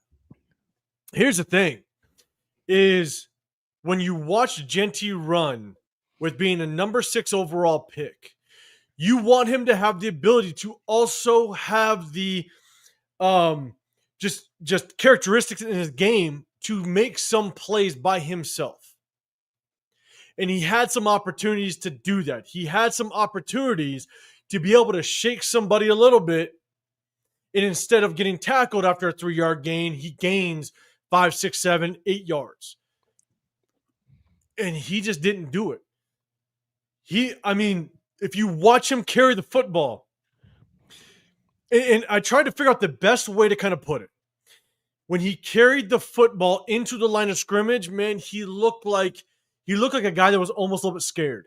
And I know the guys I share the screen with, you guys have heard me kind of say this, and I've said in the past, is when you take a running back from the Mountain West and you enter him into the NFL, I kind of compare it to a true freshman starting in the SEC as a running back. That's kind of how I compare it. It's a culture shock.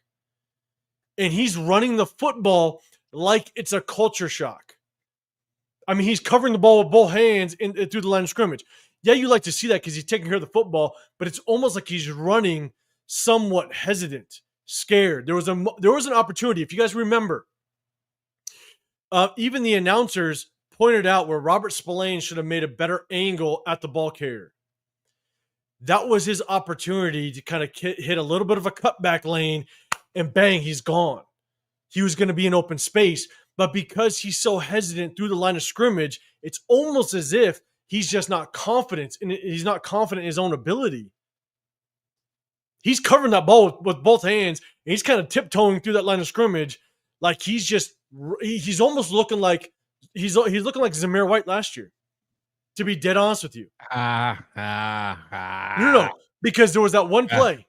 There was the play where he basically just buried his head right in the back of JPJ, where he could have cut to the left a little bit if he had a little bit better vision, if he was a little more confident in his ability to find the running lane, and he just buried his helmet in the back of JPJ. And I'm just like, man, like I'm gonna give him some time.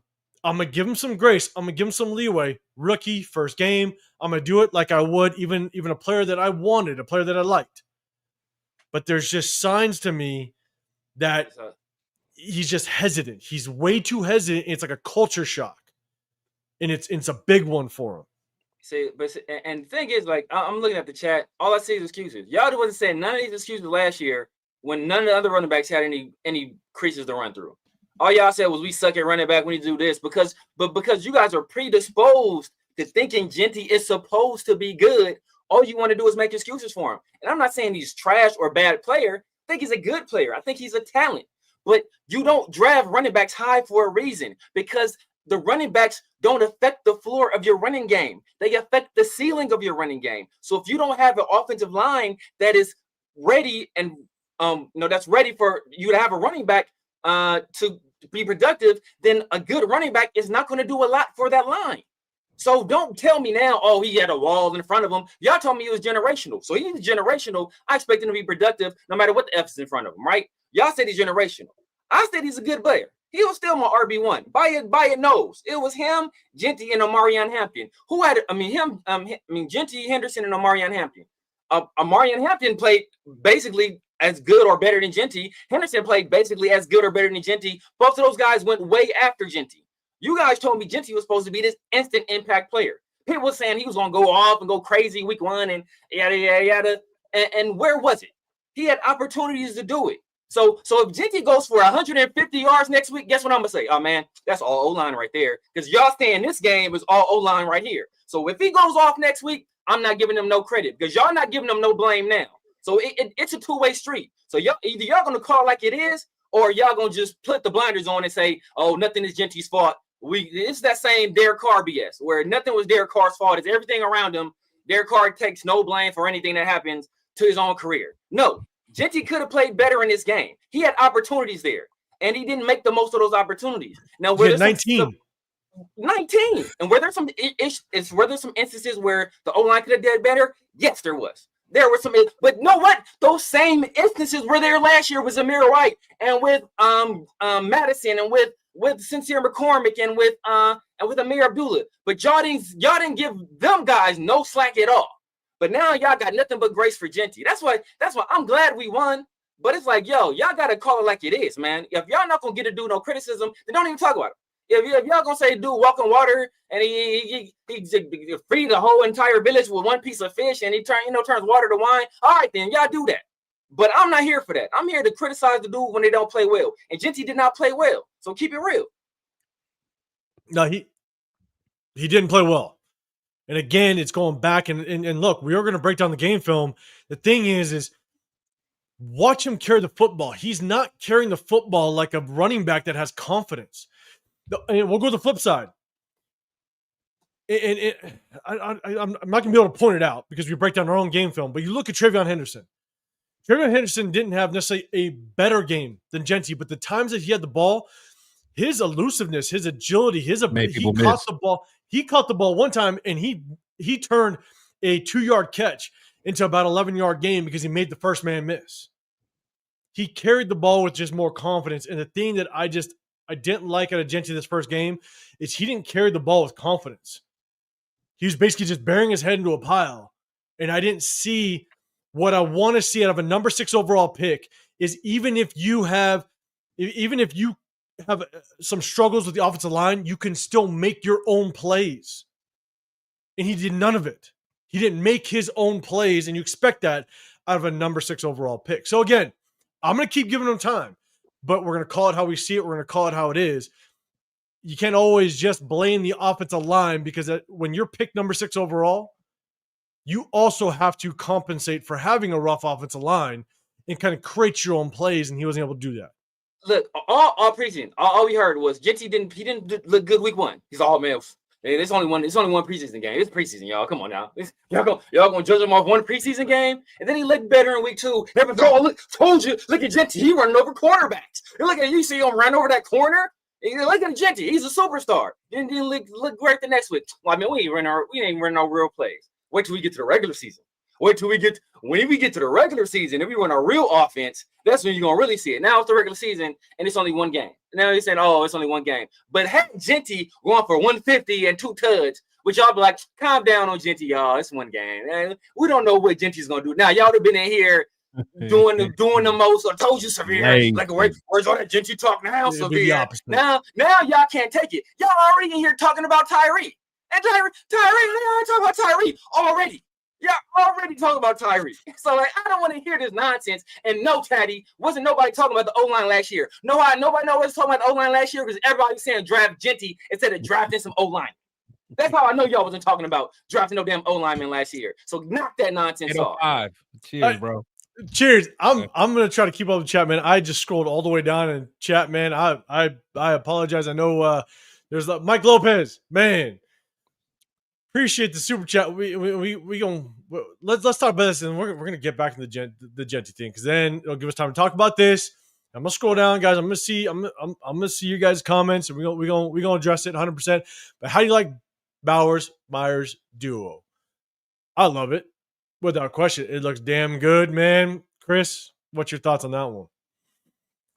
Yeah, no, everybody knows how I feel about Bowers, man. Absolutely love Bowers. Always have. The mayor, he played very well today. He played very well. I like what I saw from him. And again, I'm always going to be objective to things that I don't like. And my brothers that's on screen with me. That's just who we are. Yes, we're happy that we won. We absolutely are happy that we won. And for most of the show, we were positive.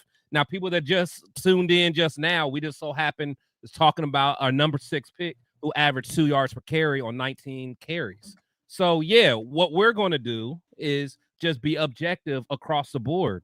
Next, we're probably going to talk about Tyree. I mean, there's many things we're going to talk about. But, yes, overall, we're very happy. But to stay on point, to stay to the topic, Bowers did his thing. Mayor did his thing. I like that. Like, if we can keep that going, have a nice 1-2 punch there, then we really got something, and that's going to help out everyone else on the offense. All right, Severe, thoughts on that duo? Oh man, it's a great duo. And I mean, and I've liked Mayor for since we drafted him. But he had to show me something. I kept saying, like, yo, man, I can't keep saying this guy is going to be a good NFL player without him actually being a good NFL player. Like, at some point, the rubber has to meet the road. And, he had an inconsistent rookie year. We all know what he did last year. So like the onus was on him to come out this year and kind of show what he can do. We've been hearing that he had a good camp, but we've heard about guys having good camps before and didn't do a damn thing in the regular season. So for him to get in there, especially, when Bowers went down, and he had some big first down catches there. He made some nice plays. He was good blocking as well. So for him to go out there and do that, man, I think that's going to be great for him. Especially like we've heard about the mental health problems. It's good for you to get that out of the way, because that's always an obstacle for you to have that first like good game, especially if you've been struggling and you've been not living up to your own expectations, and all you want to do is just play well.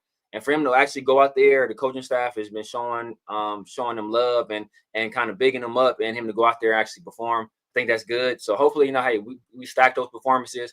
Now, like I said, we have 2 starting tight ends. I think we have 2 number 1 tight ends. Obviously, Brock is on a different tier than anybody else in the league, especially as a receiving tight end. But I think Michael Mayer, he can go to a lot of teams and start in this league, man. So it was good for me to see him actually go out there and perform, man. For Geno and Chip to trust him in some of these situations. Yeah, man. Natural Born Raiders podcast. You'll be in Vegas. All right, man. Hit us up, man. We're gonna have some fun. I think I've been trying to scroll down, looking at some of the chats. I think you said you're gonna be at Lunatics pool party.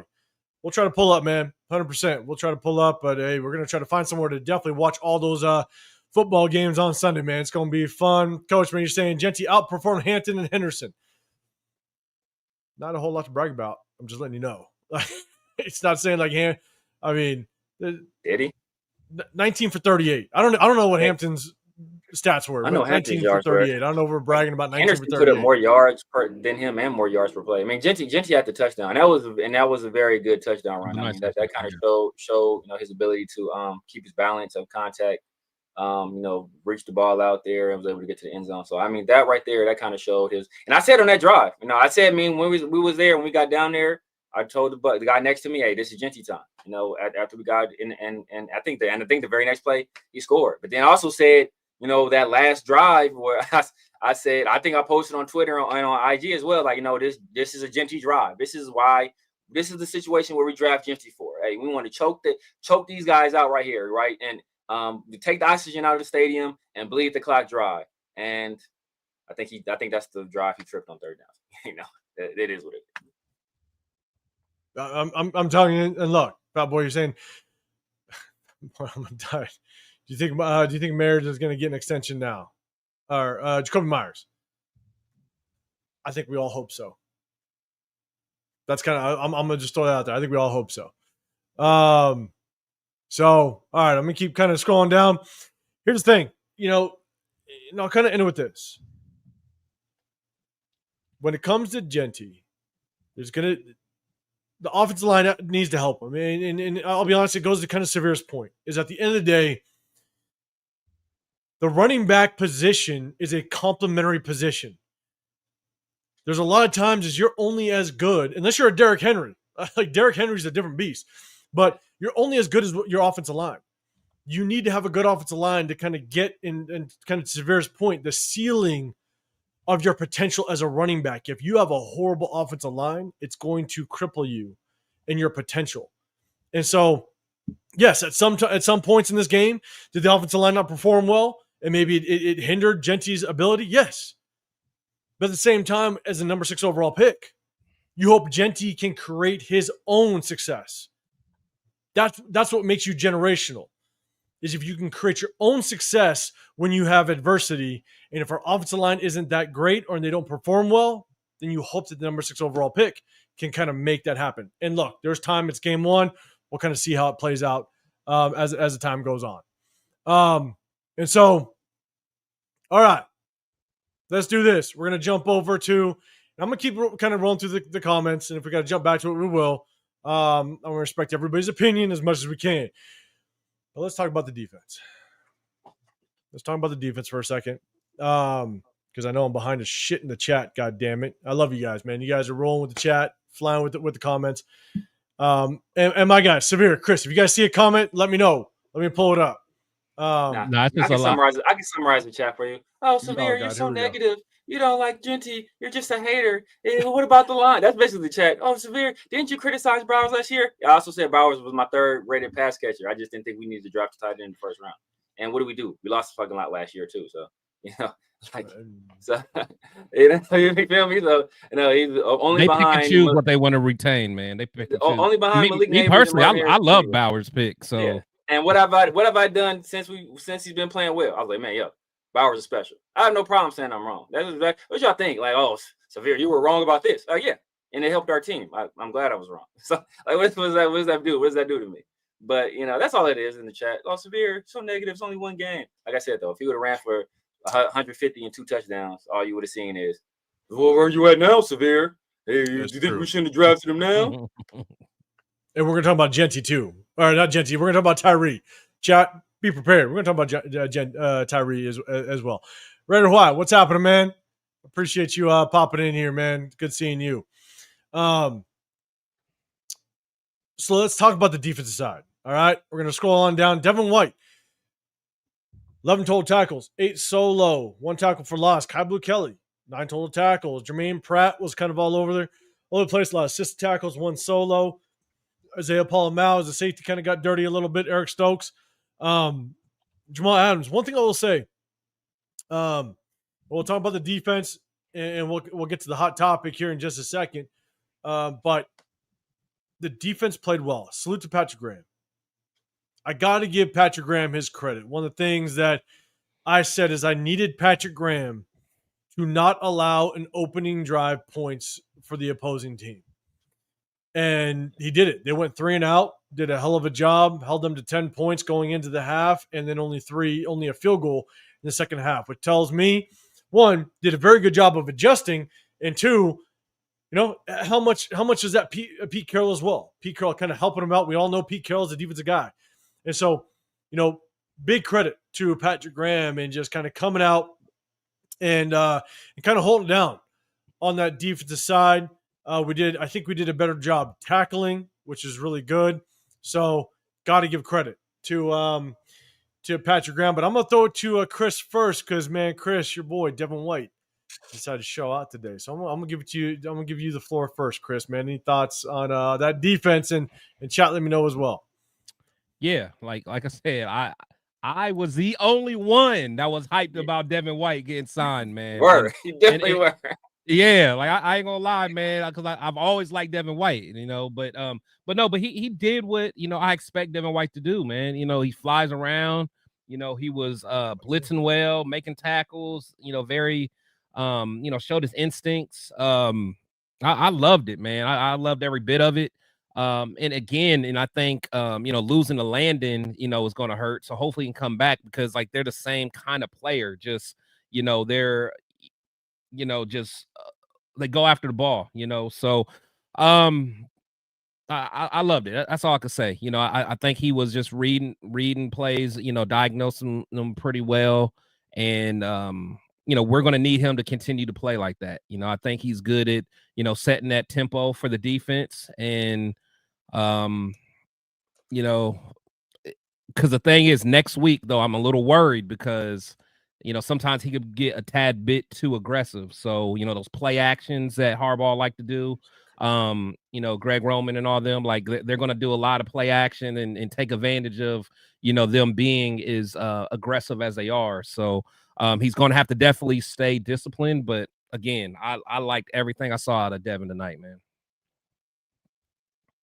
Yeah, man. Devin did well. Got to give him just his props, right? You know what I'm saying? I think there was a lot of question marks as to just how well he was going to do based on just what his history has told us, but sometimes a little bit of a change of scenery, maybe a little more motivation can kind of help somebody. So definitely look like, he came out to play, which is really good. Yeah. Severe, man. Any thoughts initially just on the defense as a whole? Yeah, man. Hey, man. Props to Devin White. I cooked Devin White, man. I cooked Devin White. I ain't cooking like I'm cooking Jenny today. It's like I was gonna start Jenny out, and then people was in the chat talking regulars, and that's what made me So that's the only reason Genty got it. I told the dudes before, I was like, I was gonna start Genty out. So, but I wasn't a fan of the Devin White pick of signing, and I said, depending on what we do in the draft, I don't know if Devin White gonna make the team. And then we didn't draft any linebackers. We didn't draft any linebackers to the 7th round. So it's like, oh damn. But then at that point, it was Devin White or Eichenberg, and I was pulling for Devin White like a mug. But I think, man, our defense played well, especially like early on. I know we had some criticism about Kai Kelly, but you know, I didn't know how Kai was going. Kai, I think he goes by Kai. How Kai was going to play. I think he played pretty well. Even early on, like we were able to the pressure we were able to get against Drake May.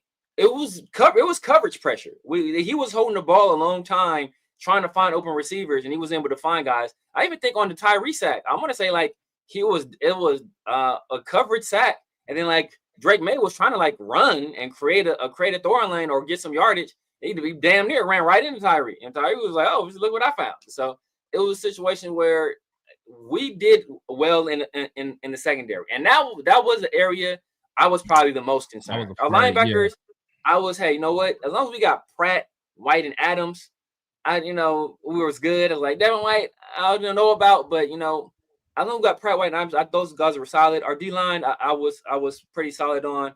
But the secondary, I had question marks on, especially the cornerbacks. Eric Stokes was kind of getting flambéed, if I remember correctly, on a few times. He was out there, you know, somebody shook the freckles off his face, but but I think they played admirably, and this is a situation where hopefully they just get better with time. And then the young guys behind them, I don't recall seeing Darren Porter out there. I got to see the all-22. I don't remember if he got in any run at all. I think I did see Darnay out there a little bit. Darnay didn't look good. I know on one particular play, Darnay didn't look good at all. Yeah, I don't remember it being a positive. Chin as the nickel, that's going to be a little bit of an adventure. Ooh, I don't know. Like I said, man, if we throw Jeremy Chin out there against Lad McConkey in the slot, it could get bad. It could get bad. So I'm hoping we have a plan for that in play. But for week 1, hey, for what we did, I think it was a positive start. I'm hoping that it wasn't due to the elements. That's my only concern, is that, you know, were we able to play so well because the elements weren't that great. But other than that, I think, you know, it was a positive start for this defense. Yeah, no, we'll get to it, because look, at the end of the day, let's talk about what people have already kind of put in the chat. Tyree Wilson. I know we all want to talk about it. Everybody wants to talk about it. And I've already seen some comments. So guys, throw it back in the comments if you want. I'll give Tyree credit. He played a good game. I'll give him a good game. Yeah. He got the sack. It was a bull rush that Drake May stepped up into the pocket, and he was there. Yep. Yeah. No, he didn't fight through no blocks to kind of get there, but look, like, he got the sack, and I'll give it to him. Right? Like, I'm not saying all of a sudden Tyree is the next best defensive lineman for this team, but look, got the sack. There was one, I think, Severe. You sent a message to us in our chat where he did a good job of kind of just getting pressure in the backfield, setting the edge a little bit, making the running back cut up field. He made one play off of a run play where he got the like he was far upfield, and he got like, that's where that long wing, he was talking his wingspan, that long arms paid dividends, because he reached back and got hands on the dude, slowed him down enough for us to stop. And I think that was an important down too, if I can't remember the exact down the distance, but I think that was a pretty important play that he helped us make in the run game. So props. Yeah, and Raiders for Chris, that was a good play. That was a good play call. So look, I think Tyree had a good game. Now I got to go back and watch the film, right? It's like what we saw in preseason. And I'll always be fair. I'll always give him his props if he played a good game kind of overall. But in the preseason, we saw it where he made a couple of good plays, but the vast majority of his game film was god-awful. Getting driven downfield by third-string offensive linemen, stuff like that. So it's like, we're going to break down the game film, but I'll give Tyree his props that he played a good game. And kind of leave it at that, and we'll just kind of see what else he brings to the table. So, Chris, man, what's your thoughts on Tyree? Yeah, no, I again, you guys know I'm very critical of Tyree. that sack he had was nice. That was a very nice sack. And the thing is, if Tyree's going to get sacks, they're going to be like that because it's going to be someone against someone that the bull rush is going to work against.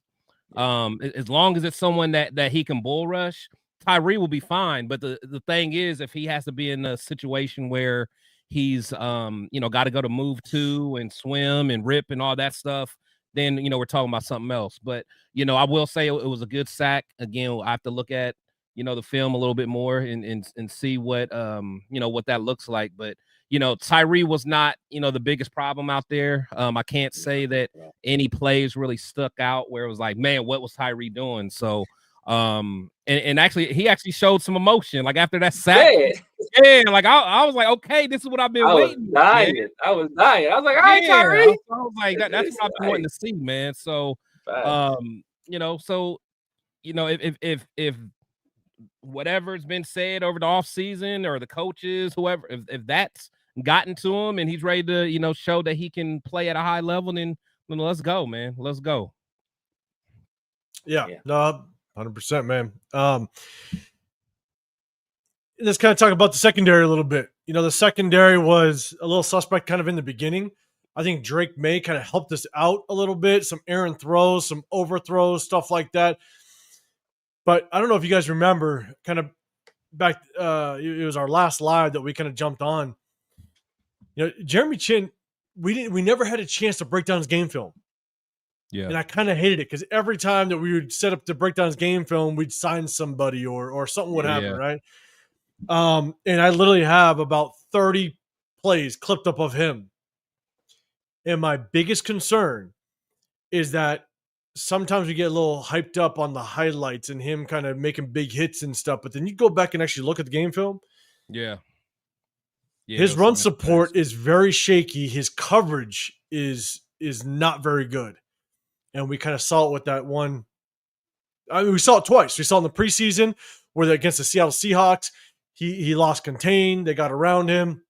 Wasn't able to set the edge off the when he was kind of outside, and then he kind of gets beat this game. And so, with Jeremy Chinn in the secondary, man, I think there's a lot that we need to kind of be cautious with because we're playing the rain.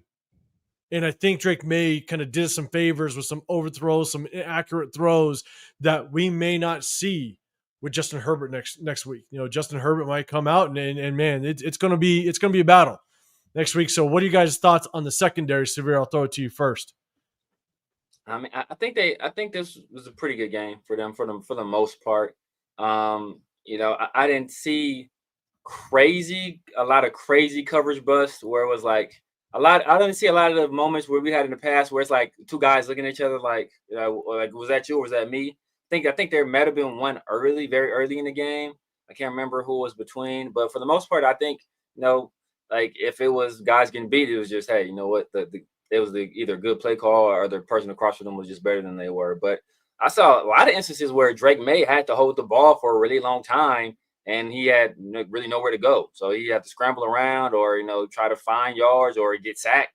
So I think they held up well. Like I said, how much of that was it the elements and was it guys not having good footing or that remains to be seen. A lot of times that usually benefits the offense when it's rainy and slick because the offense kind of knows where they're going and the defense doesn't.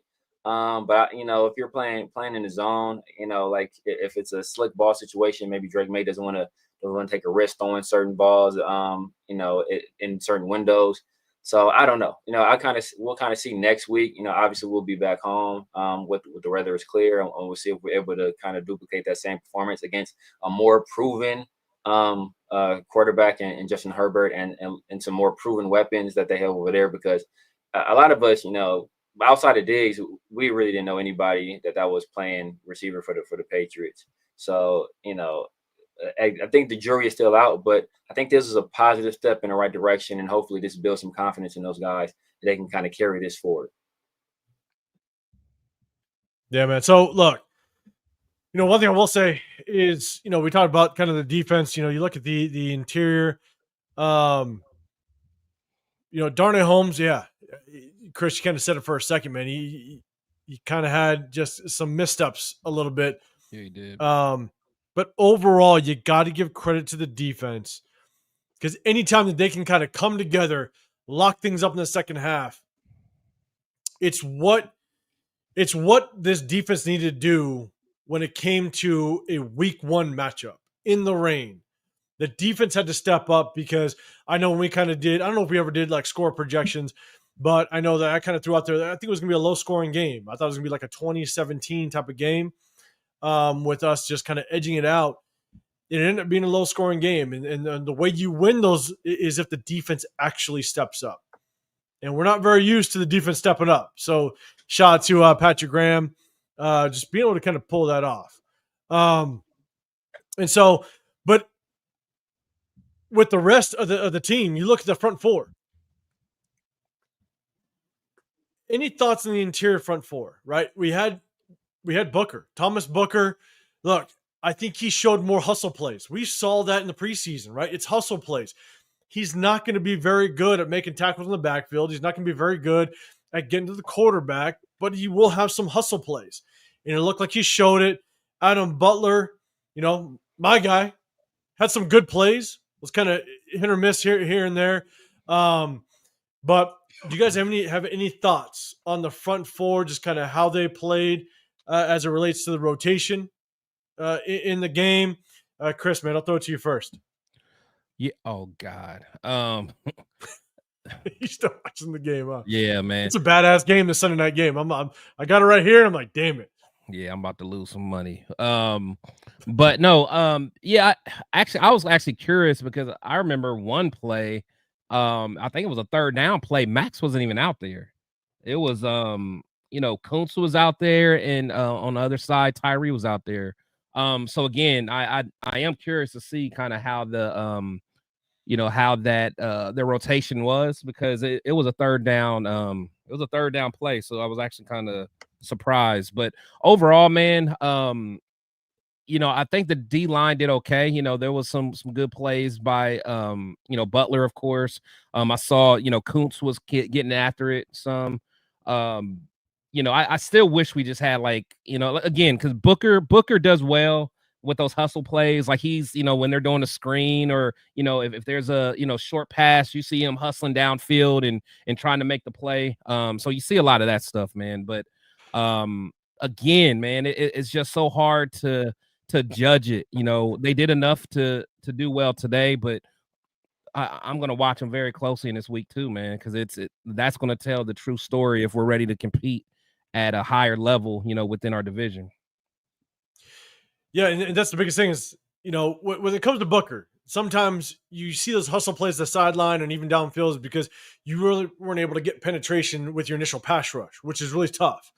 And so it's trying to understand just kind of really what type of D tackle we have. When he makes the play on the sideline, it looks good, but what was his initial impact and not being able to get to the quarterback initially and letting that quarterback kind of get out of the pocket. So we'll kind of break this thing down. Y'all know what we do. But run down what's happening, man. I appreciate you popping in with us, man. Good seeing you in the building.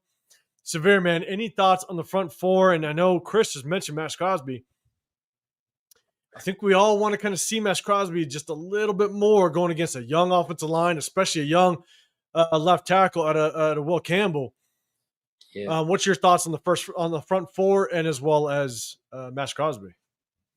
Yeah, well, he was going against Morgan Moses most of the time, and Morgan Moses was eating his lunch like a few times. Like at the first half, I was like, man, like what is Max like? What is he doing? Like like he's out here getting bullied. Like like Morgan Moses had everything Max did. Morgan Moses had an answer for it. He was pushing Max back behind the quarterback at one point. I think he fooled Max, and then I think Max thought he was going to do something, and he ended up cutting Max. And and like it was just throwing everything but the kitchen sink at him. But then Max started to make some traction. I think the first instance we saw was obviously the play where he got some pressure, he forced the interception, and then like the fourth quarter, he really started having some success. And there's one play, obviously we kind of saw it on the replay where they robbed Max of what should have been a strip sack for a game-sealing play. And I was pretty upset about that, especially it came in the final 2 minutes of the game. So the game was essentially over already. The Patriots weren't going to come back, but I thought the replay booth should have reviewed it. And if they had reviewed it, they kind of would have saw that it was an empty hand going forward. It should have been called a fumble on the field, and it should have been essentially Raiders ball, game over. But they didn't, and we end up closing out the win anyway. But I didn't see a whole lot of super impressive play. There was one instance where Drake May fumbled, where Kuntz beat Will Campbell, where I thought he had forced the fumble, but it looked like Drake May just like dropped the ball. So I didn't see a whole lot out of Kuntz. Our interior, I think Adam Butler had a play at one point, was good. I think he also had a penalty early in the game too. Obviously, Pegues wasn't in there. I didn't really notice Booker a whole lot. Fotu, he was inactive. Laulu had a nice play. I recall. I can't remember. I think he chased the guy to a sideline and got a tackle. So he was out there hustling. But no, we're gonna need to do better next week. We're gonna need to generate some more pressure against a guy like Justin Herbert, because they don't have the fastest guys out there. McConkey is pretty quick, but they don't have super fast guys. But they have, Keenan is a hell of a route runner. McConkey is a hell of a route runner. Quentin Johnson, if he catches the ball, he's an athlete. Hopefully we keep DCam inactive that week. I don't even want to see DCam in uniform. I don't even want to let him see DCam in uniform, right? Keep DCam at home, because we saw what happened last year when DCam was on the field. So, but we need we're gonna need a better pass rush, and I want to see more out of Max next week, because Joe Alt is moved to left tackle for this year. Possibly I doubt they just pay Rashawn, so I doubt if it's forever. But right now he's playing left tackle because Rashawn Slater got hurt. So I don't remember who they have at right tackle. But it's not Alt anymore, who gave Max Crosby some issues last year in both matchups. So he's gonna be seeing a totally different guy. So he should be able to get a little bit more traction and then this following week. But I need to see a little bit more and a little bit more consistency out of a guy that we all regard as, one of the best, if not the best, at his position. Yeah, man. Toddy, man, you're saying we got to give props to Tucker. Guy played really well today. Burned the corner on the Toddy, man. We talked about it earlier, man. Love seeing him just being able to kind of catch it with confidence. And I'm going to let my guys talk about it as well. The one thing I've been saying for Tucker is this kind of is his year, given the fact that he can play in the position that he was meant to play. Last year, he moved around a lot because Devonta Adams decided to exit out of nowhere. Jacoby Myers got hurt. We were playing a lot of practice squad guys. It's Tucker's chance to have, one, a legitimate quarterback, but two, it's his chance to play the position and use him in a way that we know that we can potentially benefit from him. And now it's his opportunity. So to see him do that, it's great, without question, man. Chris, what's your thoughts on that? No, I agree, man. It's good to see Trey kind of getting back out there and making big plays, because again, he was a guy that when we first drafted him, wasn't too excited about, but once he kind of got out there, I was really rooting for him. He has a skill set. The dude can play, man. It's just we talked about it earlier, catching the ball cleanly, and plus we didn't have a quarterback that can get him the ball at least consistently, at least. So just getting him ball in space, or getting him on a mismatch out there, that's key. And I think that Chip Kelly is going to continue to use him properly. So this could be a good year for him, honestly. And this is what, year 4? So this is a contract year for him. Is that right? Oh, year 3. This 3? But still a contract year for him. Either way. So this is going to be the year where he got opportunity to make some money. So I'm hoping that he can be the guy that we can rely on. So, because some of us, I think we're kind of light at receiver, to be honest.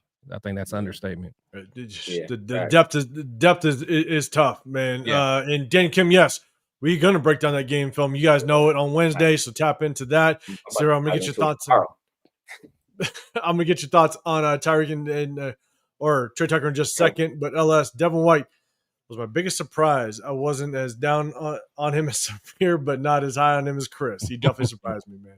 I thought Devin White was getting cut. But here's the thing, though, is like what's tough is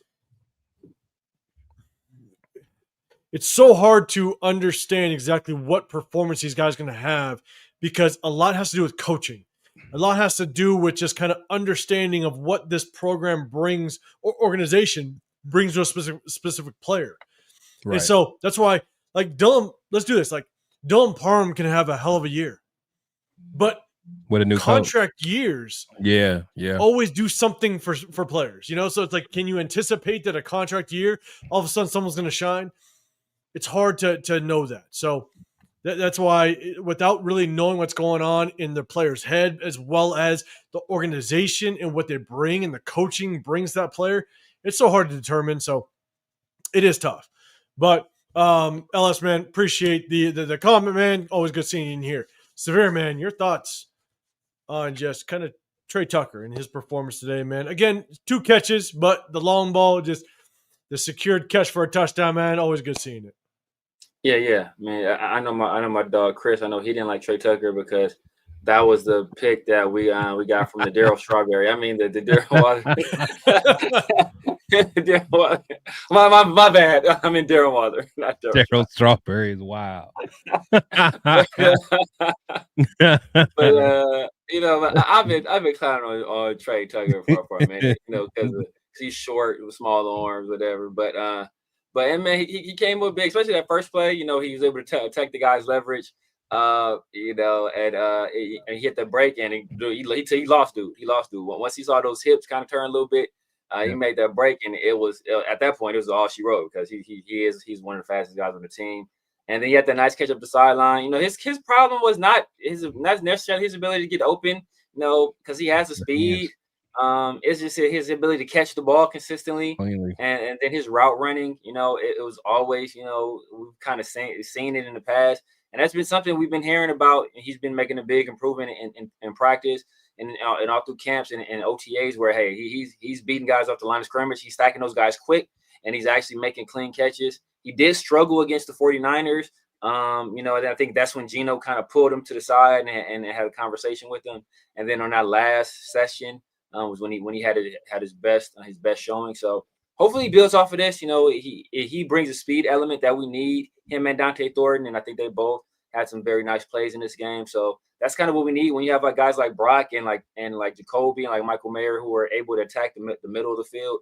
You need those speed guys to kind of threaten the teams and kind of run them out of those 8-man boxes, and when we do that, that'll kind of open it up a little bit more for Genty as well. So hopefully they're able to continue this next week against the Chargers. We won't have a lot of time for some of these longer developing plays that we saw today, because I think they're going to do a little bit more, especially Jesse Mentor. The guys, he is an up and coming coach. I think he's one of the best young defensive minds in the league. And he's gonna take notes from this game. So we're just gonna really depend next week on these guys being really precise, because I think we're not gonna have as much time to throw. We're gonna have to be really, really our timing routes and really be on the same page with our quarterback to break off some of those routes a little bit early and give him some opportunities to get the ball out of his hands quicker. Yeah. No, I'm with you, man. Shoot. Look, at the end of the day, we're happy as all hell that we come off with a win. I think we all were prepared and knew that this was going to be a close matchup. And the thing is that, we were basically – the Patriots were a 2.5 plus favorite. Like that, they only had 2.5 points. You get 3 points just for being the home team, right? So it was going to be an even matchup. But then you take the fact that we're traveling all the way to the East Coast. That was obviously something that had to be taken into consideration for us to be able to kind of go over there and be able to put up a win the way that we did is damn good. So, look, we love to win. We love to win.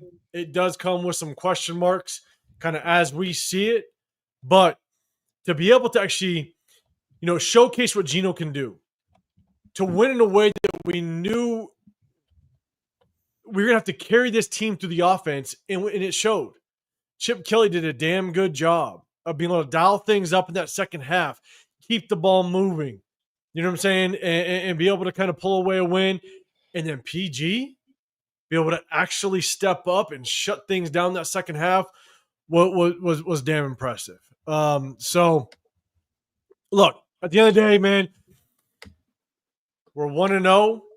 Monday night is going to potentially be for number one in the division. We can't say that very often, so we're going to soak it up as much as we can, and we're going to definitely have fun with it. So, man, we appreciate everybody rocking, man. 1-0. 1-0. Can't say it often, but got to have fun with it, man. Hey, we appreciate everybody rocking with us. We kind of broke down the stats, but if you guys know, we are going to break down game film on Wednesday. So hit that notification because Wednesday is going to come fast, man, and we're going to break down all the game film. We're gonna highlight Tyree Wilson. We're going to show his sack. We're going to have fun with it. We're going to show Genty's runs. We're going to show some of the big tackles. Devin White kind of getting busy. Isaiah Pola-Mao's interception, man.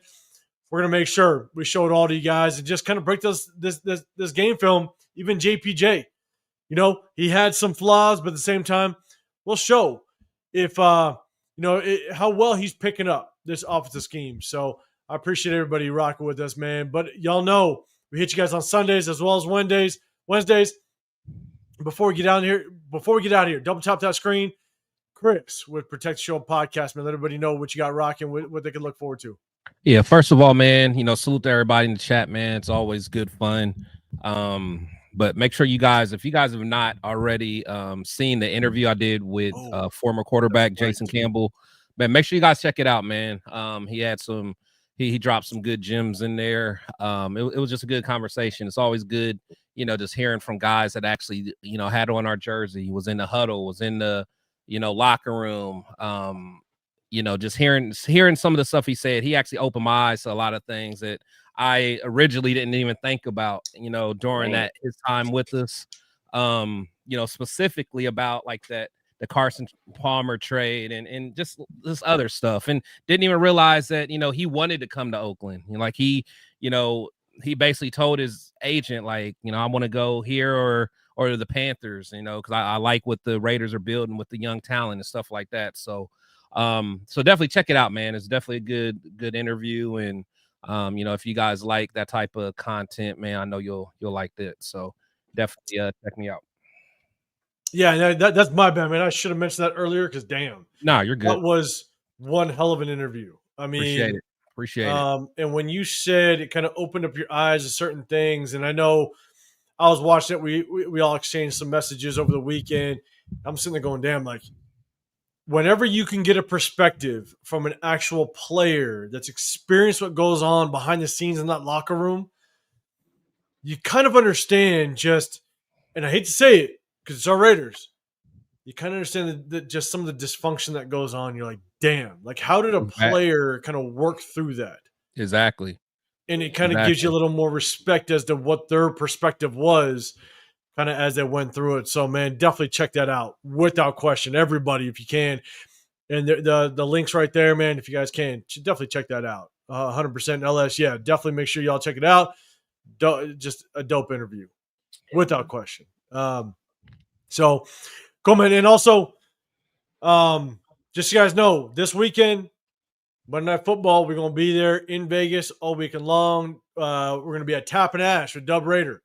Tap and Ash on Saturday, 3 o'clock. If you guys are going to be in the building, if you guys are going to be in the town of Vegas, definitely hit us up for sure, man. So, Severe, man, let everybody know what you got going on, man. They can look forward to.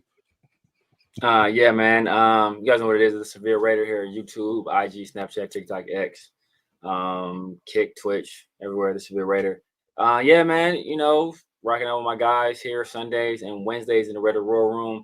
Obviously, Tuesday, the 50-50 show with Pharaoh, and Thursdays around the show with Pharaoh. And we should have a guest. We're trying to lock down the Chargers beat writer, right, or a Chargers guy right now. We had the Patriots guy on last week. He's able to provide some pretty good insights into what we will see from them. And we're hoping to do the same next week with the Chargers. So make sure y'all be on the lookout for that. As always, tapping with my guys, man. If you haven't done so already, head over to their channels, hit the like button, hit the subscribe button, hit those notification bells, and support our 3 channels, man.